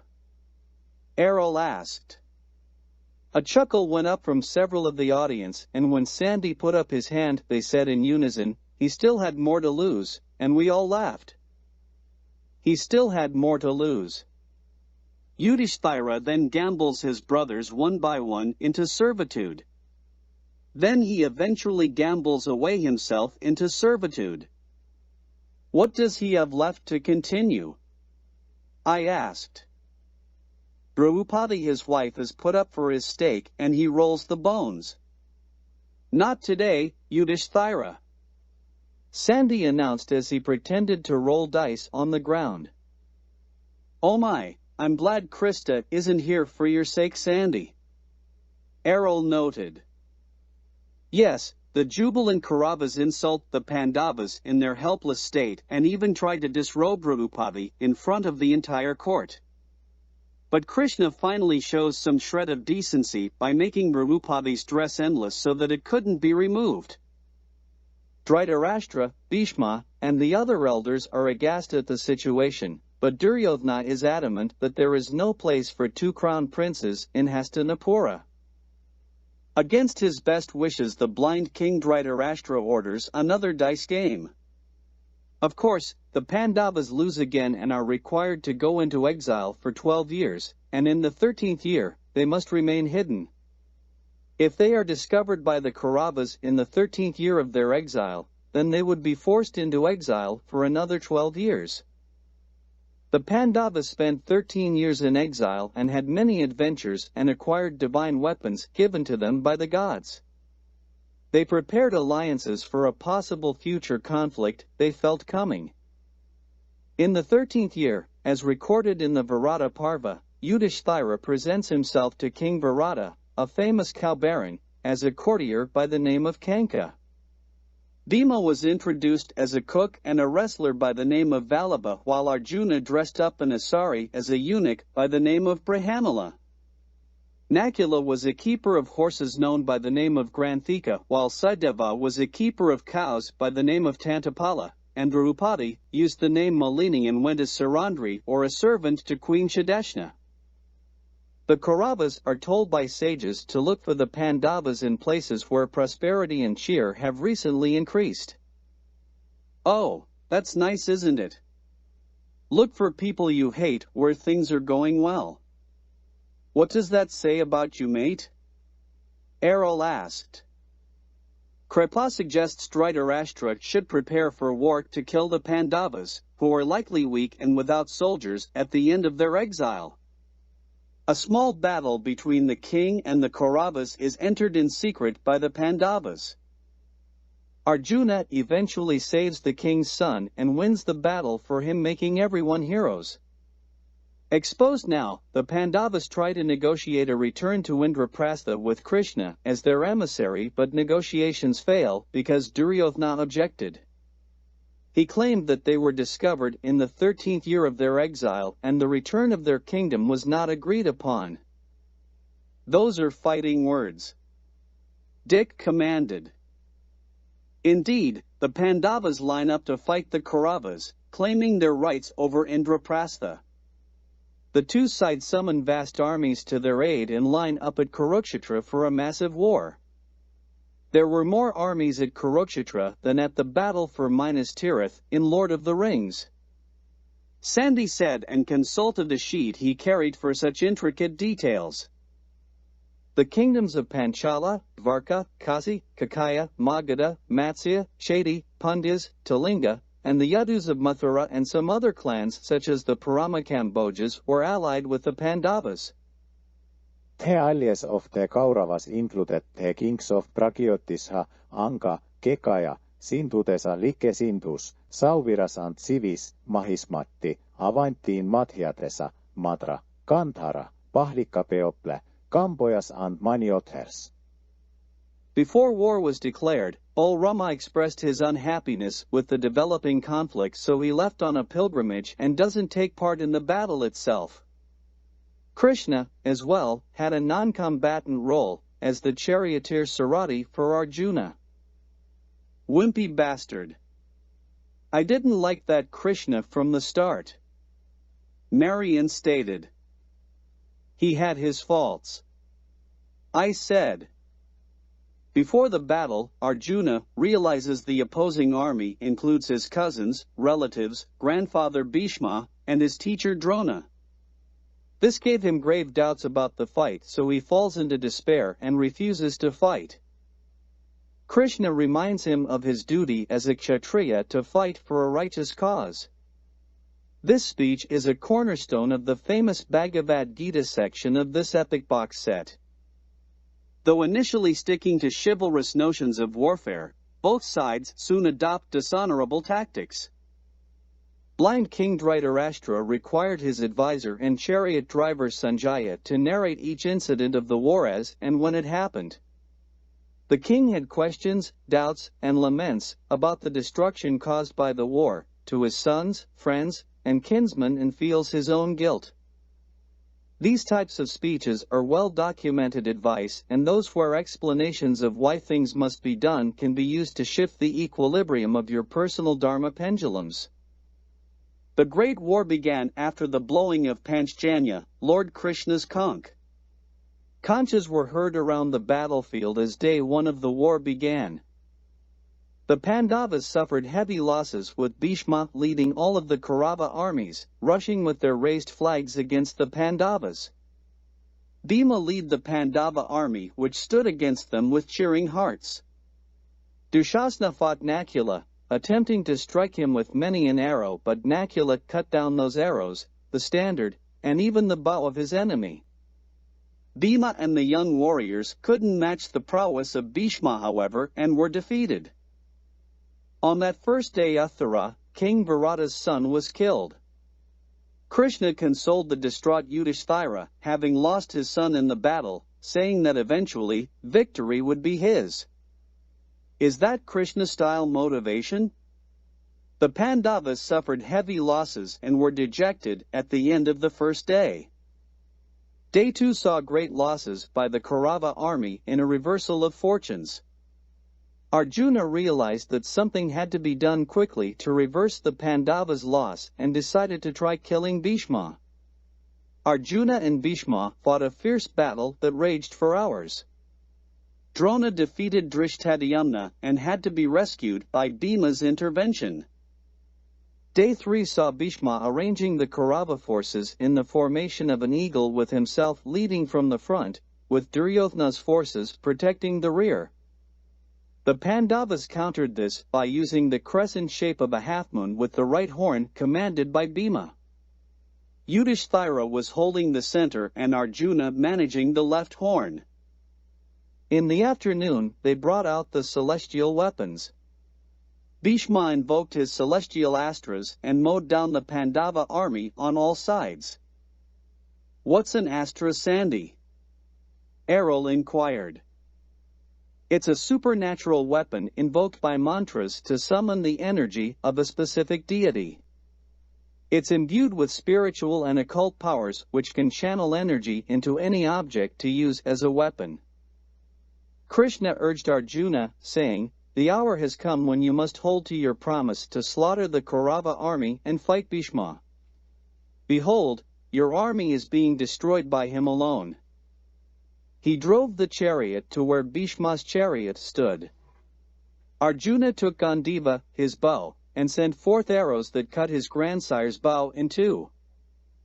As the sun set, the Kauravas withdrew, Bhishma and Drona with them, and the Pandavas triumphed that day. On the fourth day Bhima appeared on the scene with his mace aloft and started attacking the Kauravas. Duryodhana sent a huge force of elephants at him. Seeing the elephants approaching, Bhima got down from his chariot and attacked them single-handedly with his iron mace. They scattered and stampeded into the Kaurava forces, killing many of their own people. Duryodhana ordered an all-out attack on Bhima. Bhima, however, withstood all that was thrown at him and attacked Duryodhana's brothers, killing 8 of them, as per his oath, during the gambling game. Marius asked, "Sandy, was there more to the gambling game than you recalled?" "Anything else we should know?" and shocked, because every story had 100 other stories connected to it. Marius and Marion had spent a lot of time in India recently and were becoming fond of it as an exotic adventure. I think they still preferred the Salton Sea. Duryodhana went each night to his tent overcome with grief and wept for his brothers. He went to Bhishma and asked his commander how could the Pandavas facing a superior force still prevail. Bhishma replied, "The Pandavas have justice on their side. Seek peace." "But don't both sides believe they have justice on their side?" Day 5 still happened and the unimaginable carnage continued during the ensuing days of battle. Day 6 was marked by remarkable slaughters. Drona caused an immeasurable loss of lives on the Pandava side as the formations of both armies were broken. Bhima too managed to penetrate the Kaurava formation and attacked Duryodhana. Duryodhana was defeated but was rescued by others. Day 7 was a good day for Drona who slew Sanka, a son of Virata. The day's battle ended with the Kauravas' fortunes on the upswing. But then Day 8 took that momentum back with many great names of Hindu mythology killed on that epic 8th day. The day ended with a crushing defeat of the Kauravas. On Day 9 Krishna saw that Bhishma's arrows were again slaughtering the Pandavas' army, while Arjuna was fighting mildly, out of respect for Bhishma, whose heart was not in the battle as he did not like the idea of attacking his granduncle. During the battle, Bhishma killed numerous soldiers of Arjuna's armies. Krishna rushed towards Bhishma eager to slay him who laid down in front him ready to die. Arjuna ran after him and threw his arms at his feet to stop him. "Stop, O Krishna! Remember your promise not to pick up a weapon. Do not let men say you are a liar." I by my weapons, by the truth, by my own deeds, will destroy our foes. The task is mine. Hearing this, Krishna, still angry, left. Krishna suggested the strategy of placing a eunuch in the field to face Bhishma based on an old prophecy. On day 10 Bhishma dies. Wow, he's the cornerstone. Dr. Ben announced. Krishna, a non-combatant? Arjuna positioned himself behind Shikhandi, protecting himself from Bhishma's attack, and aimed his arrows at the weak points in Bhishma's armor. Then the Pandavas surround Bhishma and, driving off the Kauravas, pierce Bhishma with many arrows until no space on his body greater than the breadth of 2 fingers remains to be seen. Bhishma had promised his father, King Shantanu, that he would live until Hastinapur was secured from all directions. To keep this promise, Bhishma used the boon of Ichchya Mrityu, or self-wished death, given to him by his father. Both armies stop their battle in honor of the eldest of Bharatas and approach him seeking his advice. The Kauravas and Pandavas gathered around Bhishma at his request, and Arjuna gives him a pillow of 3 shafts to rest his head on and strikes the ground with a blazing arrow to provide him with a cool jet of sweet water. Narayan, a new trick for you, the cool jet of sweet water. Marius said, and Narayan nodded. On day 11 Arjuna defeated the dreaded Drona, who was made the supreme commander of the Kaurava forces, according to Karna's suggestion.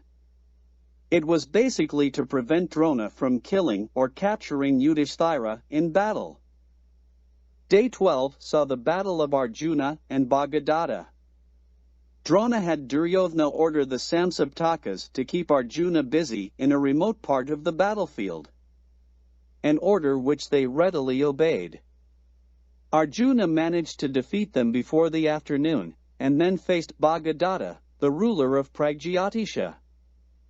Bhagadatta had defeat great warriors like Bhima, Abhimanyu, and Satyaki.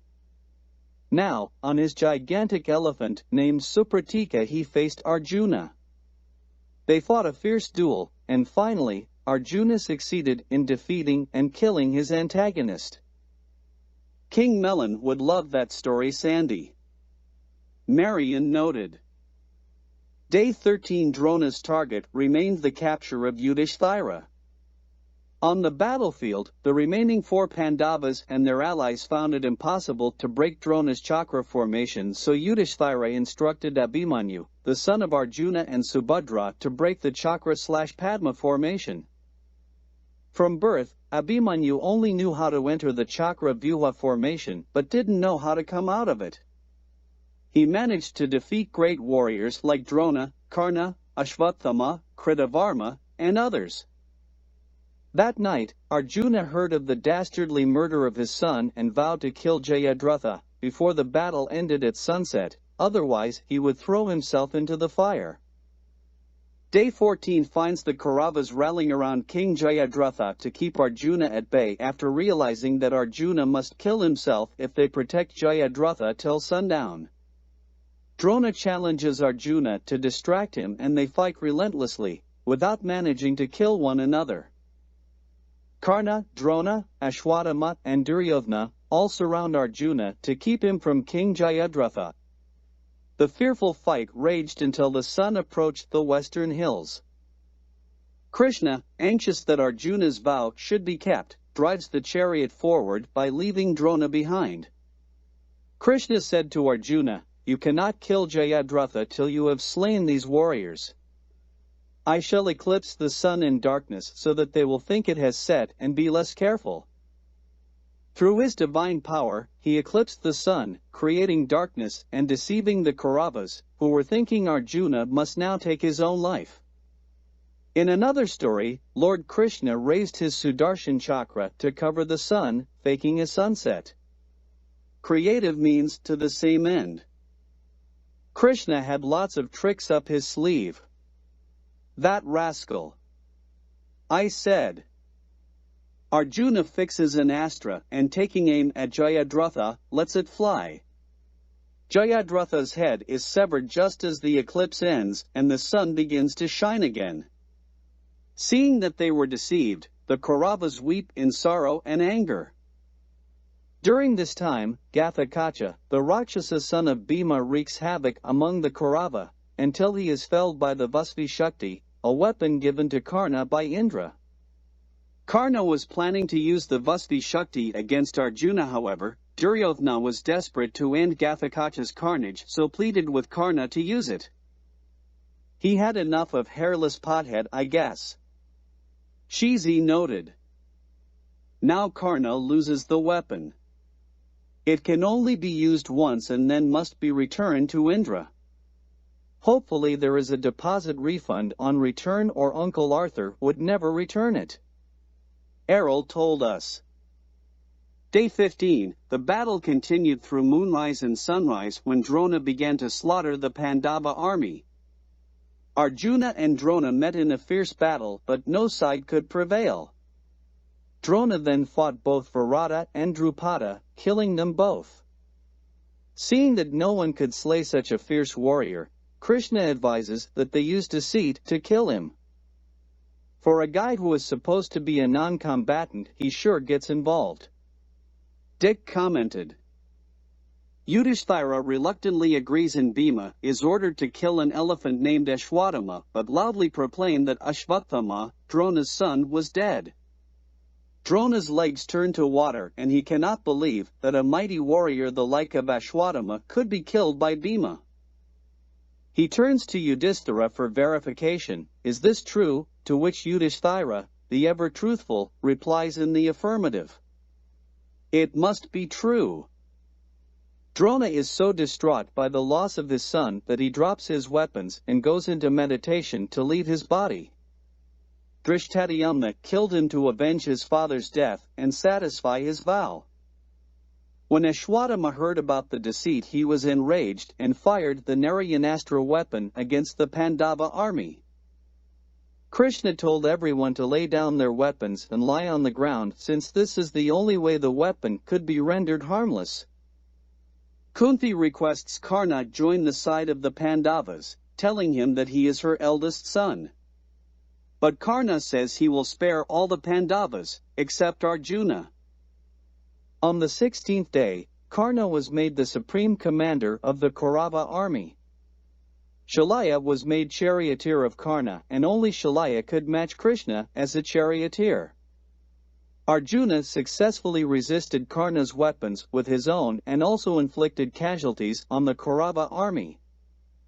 Bhima, in a separate fight, seized Dushasana, ripped his right arm from his shoulder, thereby killing him. Tearing open his chest, he drank his blood and carried some to smear on Nrupadi's untied hair.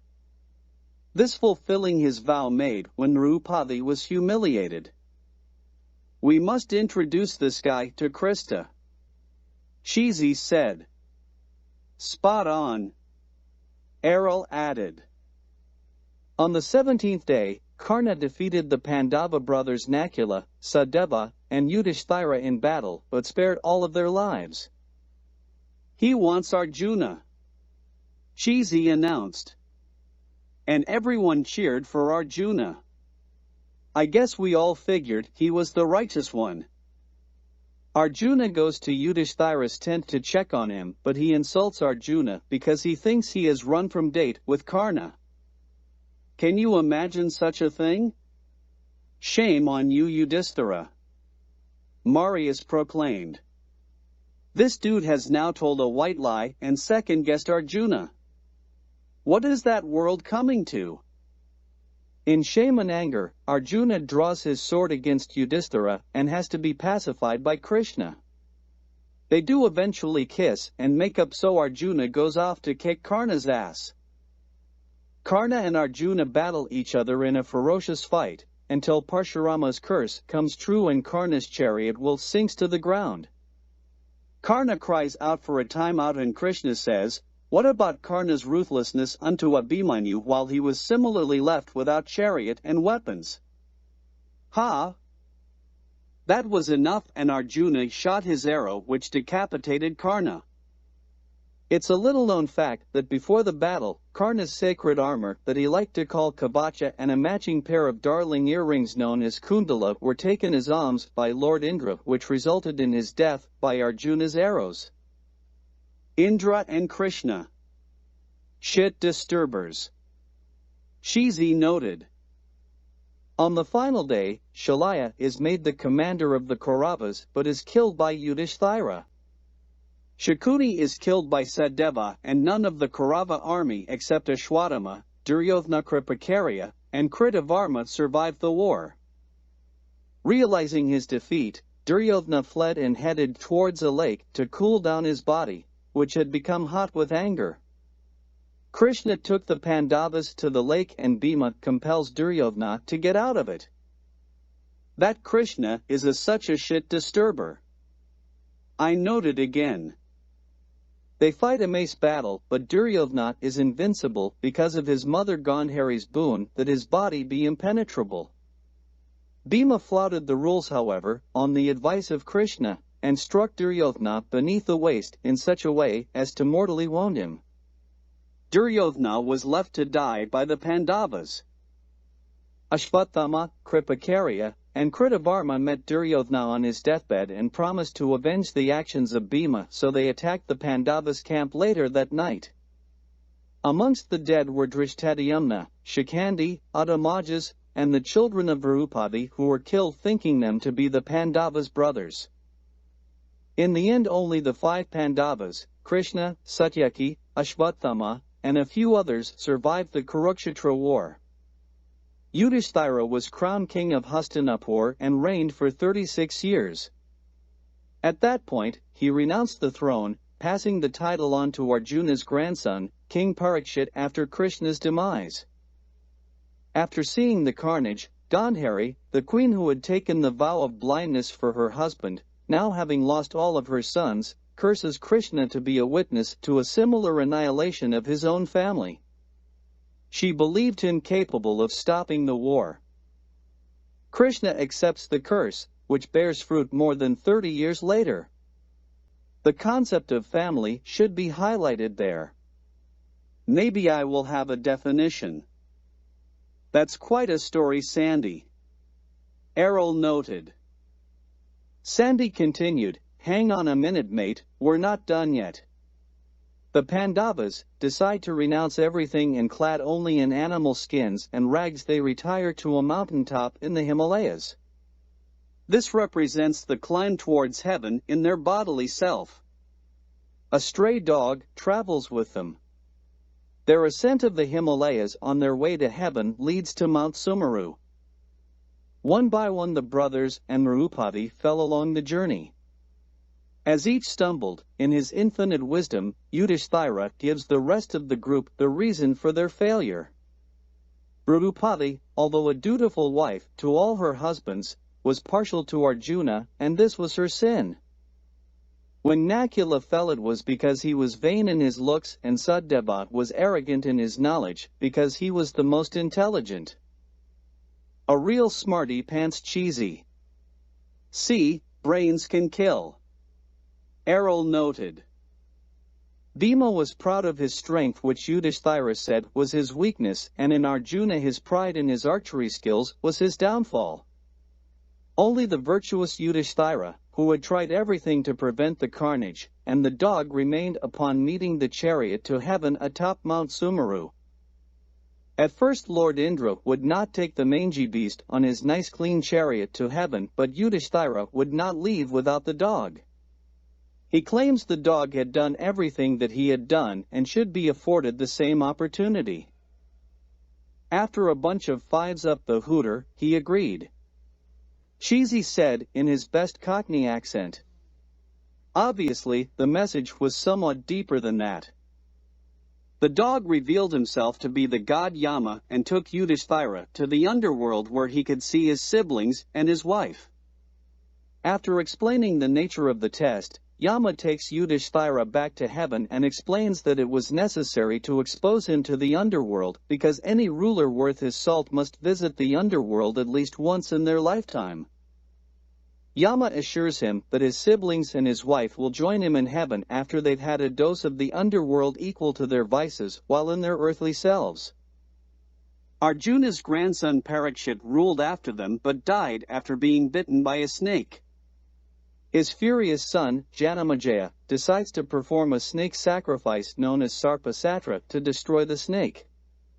It's at that sacrifice that the tale of his ancestors is narrated to him. Sandy sat back with a sigh.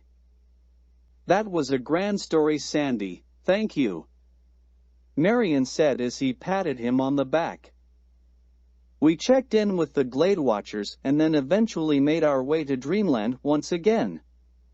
I must admit that since the experience with the mushrooms my dreams became more vibrant and I remembered more of them from that point on. I kept an eye on it. The next day Ian had an opportunity to put in a call to Dr. Sue. Take two strains that are 99.9% identical, but if the locus of interest is different for each of them we can segregate the two. CRISPR is like a sniper in its ability to target the locus of interest. Have you heard of microbiome gene therapy? She asked, but we shook our collective heads like a line of pigeons watching a tennis match. That's not surprising.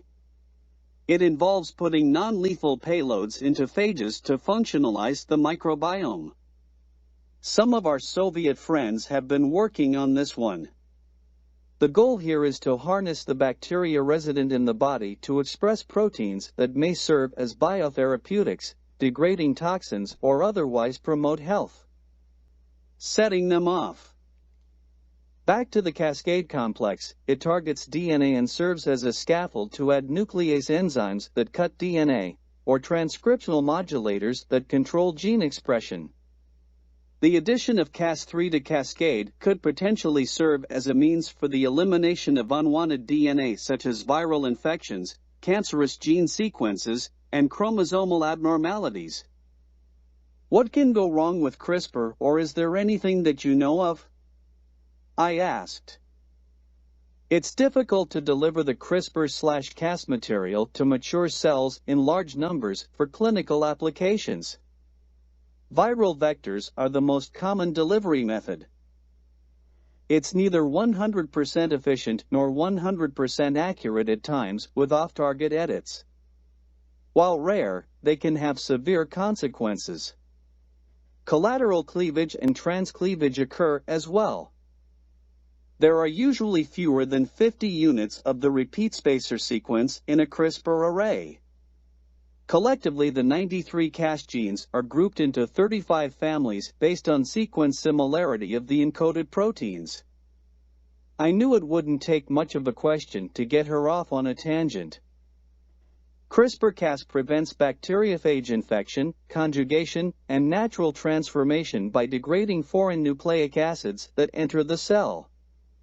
When a microbe is invaded by a bacteriophage, the first stage of the immune response is to capture phage DNA and insert it into a CRISPR locus in the form of a spacer. Cas1 and Cas2 are found in both types of CRISPR-Cas immune systems because they are involved in spacer acquisition. Cas1 proteins have diverse amino acid sequences. Their crystal structures are similar and all purified with metal-dependent nucleases with integrases that bind to DNA in a sequence-independent manner. The Cas genes in the adapter and effector modules of the CRISPR-Cas system are believed to have evolved from two different ancestral modules. I believe our Russian friend may have some additional information to open up the entire Cas immune system. As usual, Dr. Sue left us with exponentially more questions than we had going in. We settled into a routine for the last couple of weeks that we had in India. Rick and Richard were back from Varanasi, which meant Rick was back working with Swami Virunda at the Tiger Sanctuary and building his relationship with Destiny in more ways than one. Richard came back to Ian with some additional information on the Brigu writings recently. Actually, they were writings of both his son and his disciple. According to what I've read, the horoscopes created require a very specific date and time of day calculation to be accurate. That sounds extremely easy, but I can assure you it's not. In the days this was written, they didn't measure the days of the year the same as we do, including processionals and the like. That's actually the easy part. The time of day is the huge issue, and we don't understand just how they measured that yet, but with it they could tell you the best time to die. What? Who wants to know exactly when the best time to die is? Ian asked. Anyone who wants to escape reincarnation, Richard said bluntly. Along with the date and time, there are some additional calculations that must be made based on the local environment around you at your time of birth. Finding your re-entry point into the afterworld is based on your entry point into this one originally. Doesn't seem like an unrealistic idea to me. The author speaks of other realms of existence and moving back and forth. Magda will be joining me after the summer and will stay until Christmas to help me organize his methodology. Marius and Marian were very much interested in Swami Virunda's growing methods and volumes. They were encouraging the Swami to ship some spores to Moldavia for Florin to begin cultivating. Although finding the same species elsewhere is possible, knowing that it is the exact same genotype and phenotype that the Swami uses is important. He may have, over the years, either intentionally or inadvertently modified the genotype's DNA, or some environmental elements are impacting the phenotype's DNA. I have come to realize that even DNA is not always identical from the same species. How much can CRISPR change that? Our daily yoga sessions were filling up again, with everyone having time to recover from our mushrooming experiences. It wasn't the last time on that trip that we experienced the taste of mushrooms, but it was an experience I left in India. At least for the time being. Ian received a progress report from Jay after her tour of the educational facilities that Prince Sateo has begun to construct. The prince believes that education should be a lifelong experience and people should be able to move back and forth between the workforce and the classroom as their passions encourage them on their life's journey. Jay says he's created 3 levels of schools, 4 young children, 4 young adults, for continued life. Each level of status achieved through learning has 15 credits. Apparently, she says everyone in the country receives an income whether they are in school or working, although it's modified. She wasn't all that clear on the economics of the country. For the young children, Prince Sateo wishes for them to understand the Fang culture that they've been born into and which is currently responsible for taking care of them. In the first level of education, the children must accomplish completion of 10 Fang culture programs and 5 Western culture programs. This would sit well with Jay, who is very much about culture. This ratio changes when the students must build Western skills to bring their people into today's world as well as always live within their culture. Finally, in their highest level of education, which hopefully establishes a university-grade knowledge, they will be provided unlimited learning as well as many research options to offer people the opportunity to achieve status within their own culture. She says the infrastructure for the schools has begun in earnest, with a great deal of construction equipment being brought in for the prince by the oil company that was extracting the offshore oil.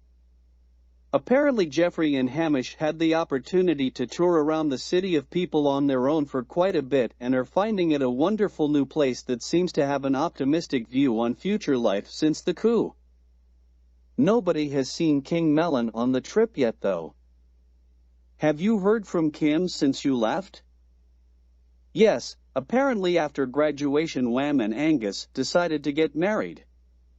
They eloped and Kim and Big Wham only found out after the fact. Did they have to elope for some reason? I asked and Ian said, not to my knowledge, and both Kim and Big Wham seem fine with it. You know Wham and Angus are working in the anti-venom lab milking snakes, right? Yes. I replied. Angus took a serious bite from a black mamba that he was milking. Luckily we had some in stock and were able to begin treatment, but it turned out that Angus had an allergic reaction. Holy crap, what did you do? Antivenom, adrenaline, then antivenom, adrenaline for hours. Eventually he came around, but before we were here, he would have been dead whether he could have got to a hospital or not. The snakes that they work with are trained and conditioned to build bigger venom sacs, and they're fed the optimum diet for venom production. We have snakes that can produce 10 times the venom of the average of the species. So, when our workers get bit, it's a big deal. Maybe that event had something to do with them eloping. I offered. Kim and Big Wham just have Sarah and Baby Goo living with them now. They'll be empty nesters soon. A day or two later, while taking a stroll through the golf course grounds in the early evening with Sandy, Dr. Ben, Errol, and Dick, we entered into a discussion about Kali Yuga and the age of materialism. Sandy provided us with an opening statement. During Kali Yuga, humans are the least evolved both spiritually and intellectually than they've ever been. How can you say that? Errol asked. How can people de-evolve? People are generally only able to comprehend the value of material things and live lives of blissful ignorance. Willpower is at an all-time low and most people passively accepted their fate as reality. Most written accounts of ancient knowledge were destroyed, so how do you know they were smarter? Because religion was rigid, dogmatic, and intolerant. They had to hide to avoid persecution. In every yuga there are souls whose consciousness reflects a higher age, such as near the end of ascending Kali Yuga when the Renaissance happened and a lot of knowledge that was thought lost was suddenly found. Let's put things in perspective. There are 71 yuga cycles in a Manvantara, a period ruled by Manu, who was the progenitor of mankind. That's almost a third of a billion years.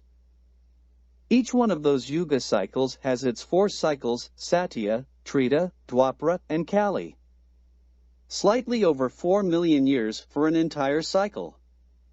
We know the Kali Yuga we're currently in is the 17th, which began approximately 3100 BCE. Sandy told us by recapping the mystic timeframe for us. Are you saying when this one is over, we're going to start Satya Yuga number 18 like a big reset? Dick asked. I'm not saying anything. I'm throwing out possibilities, you make them beliefs. In Satya Yuga, only pure souls exist. They are omniscient, with only bliss bodies. Bliss bodies, that sounds sweet. What are they used for? Errol asked. Anandamaya Kosha, or the bliss body, is the junction between formless and form where Shiva and Shakti or consciousness and energy meet and intermingle. It's experienced as a sense of the purest silent joy. And you get this with everybody, right out of the shop? Dr. Ben asked skeptically. Since we were pure and all-knowing and abided in truth, we were free from any type of suffering. By the end Satya Yuga, souls attained liberation and returned to the world of Brahman. Even Shizi could make it in that group. Dr. Ben said jokingly. The remaining ones, of course, became bound to a cycle of births and deaths due to the accumulation of their karma, which could only be negative if they did not live right or follow Dharma. Sandy said. That's only because bad karma gives you the bad juju, and if you have surplus good karma, you're good to go? Dick asked. Damn fingernails, I knew I should have cleaned them after Satya Yuga. I joked. An age of truth where humanity is governed by gods, and every manifestation or work is close to the purest ideal in humanity, will allow intrinsic goodness to rule supreme. Experienced as a sense of the purest silent joy. The god Dharma, in the form of a bull representing morality, stood on all four legs during Satya Yuga. The legs of Dharma reduce by one in each yuga that follows. Sandy told us. When man returns in Treta Yuga, people developed intelligence bodies, Vijnanamaya Kosa. The highest and purest form of wisdom, intelligence and understanding was the state of pragya, where wisdom was higher than knowledge obtained by reasoning and inference. That was companioned with a weak astral body of fine energy between the intelligent soul and the mental body. Back in the Treta Yuga day they had a bit of class, but basically abided in their dharma while living life fully. Sandy said. I still want to know who sets the rules for dharma? I asked. Unlike their predecessors, they were susceptible to bad judgments based on past karma, selfishness, and the increasing influence of Maya. Sandy began. Wait a minute, is that the demon who built the Pandavas' palace? Errol asked. Sandy replied, Maya literally means illusion or magic in this context. In later Vedic texts, Maya may mean things that appear to be present but are not what they seem. The appearance of Maya is the powerful force that creates the cosmic illusion that the phenomenal world is real. Maya is also the name of a manifestation of Lakshmi, the goddess of wealth, prosperity, and love. During Treta Yuga, 3 avatars of Vishnu were seen, the 5th, 6th and 7th incarnations as Vamana, Parshurama, and Rama, respectively. The bull of Dharma symbolizes that morality stood on 3 legs during this period. In the Dwapara Yuga, people developed mental bodies, their Mahamaya Kosa made up of thoughts, desires, emotions, and feelings which had an existence apart from the brain, the mental body. Pranamaya Kosa, the breath body, was made of prana, or life energy. During this time, an astral body more subtle than your physical body was developed and contained your life force, the senses, and the mind. During sleep, death, or through drugs, the astral body was said to separate from the physical body, and, in its absence, no pain or sensation could be felt. The astral body was also associated with an afterlife or dreams, visions, out-of-body experiences, and astral projection. Some say that it could be seen as an aura of constantly changing colors swirling around the physical body. Sandy told us to our growing amazement. Ether attached to the navel of the physical body by an energy cord. I thought, where have I heard that before? Still, they didn't possess physical bodies, rather definite forms. Due to the presence of gunas, they were susceptible to conflicting emotions and selfish nature. Sandy noted. I remember the gunas. What were their names? They were the 3 stooges, yes, tamas, then rajas, and sattva. Right? I asked. Yes, very good. All 3 gunas are always present in all beings and objects surrounding us, but vary in the relative amounts of influence they generate. Tamas is a state of darkness, inertia, inactivity, and materiality. Rajas, a state of energy, action, change, and movement, while sattva is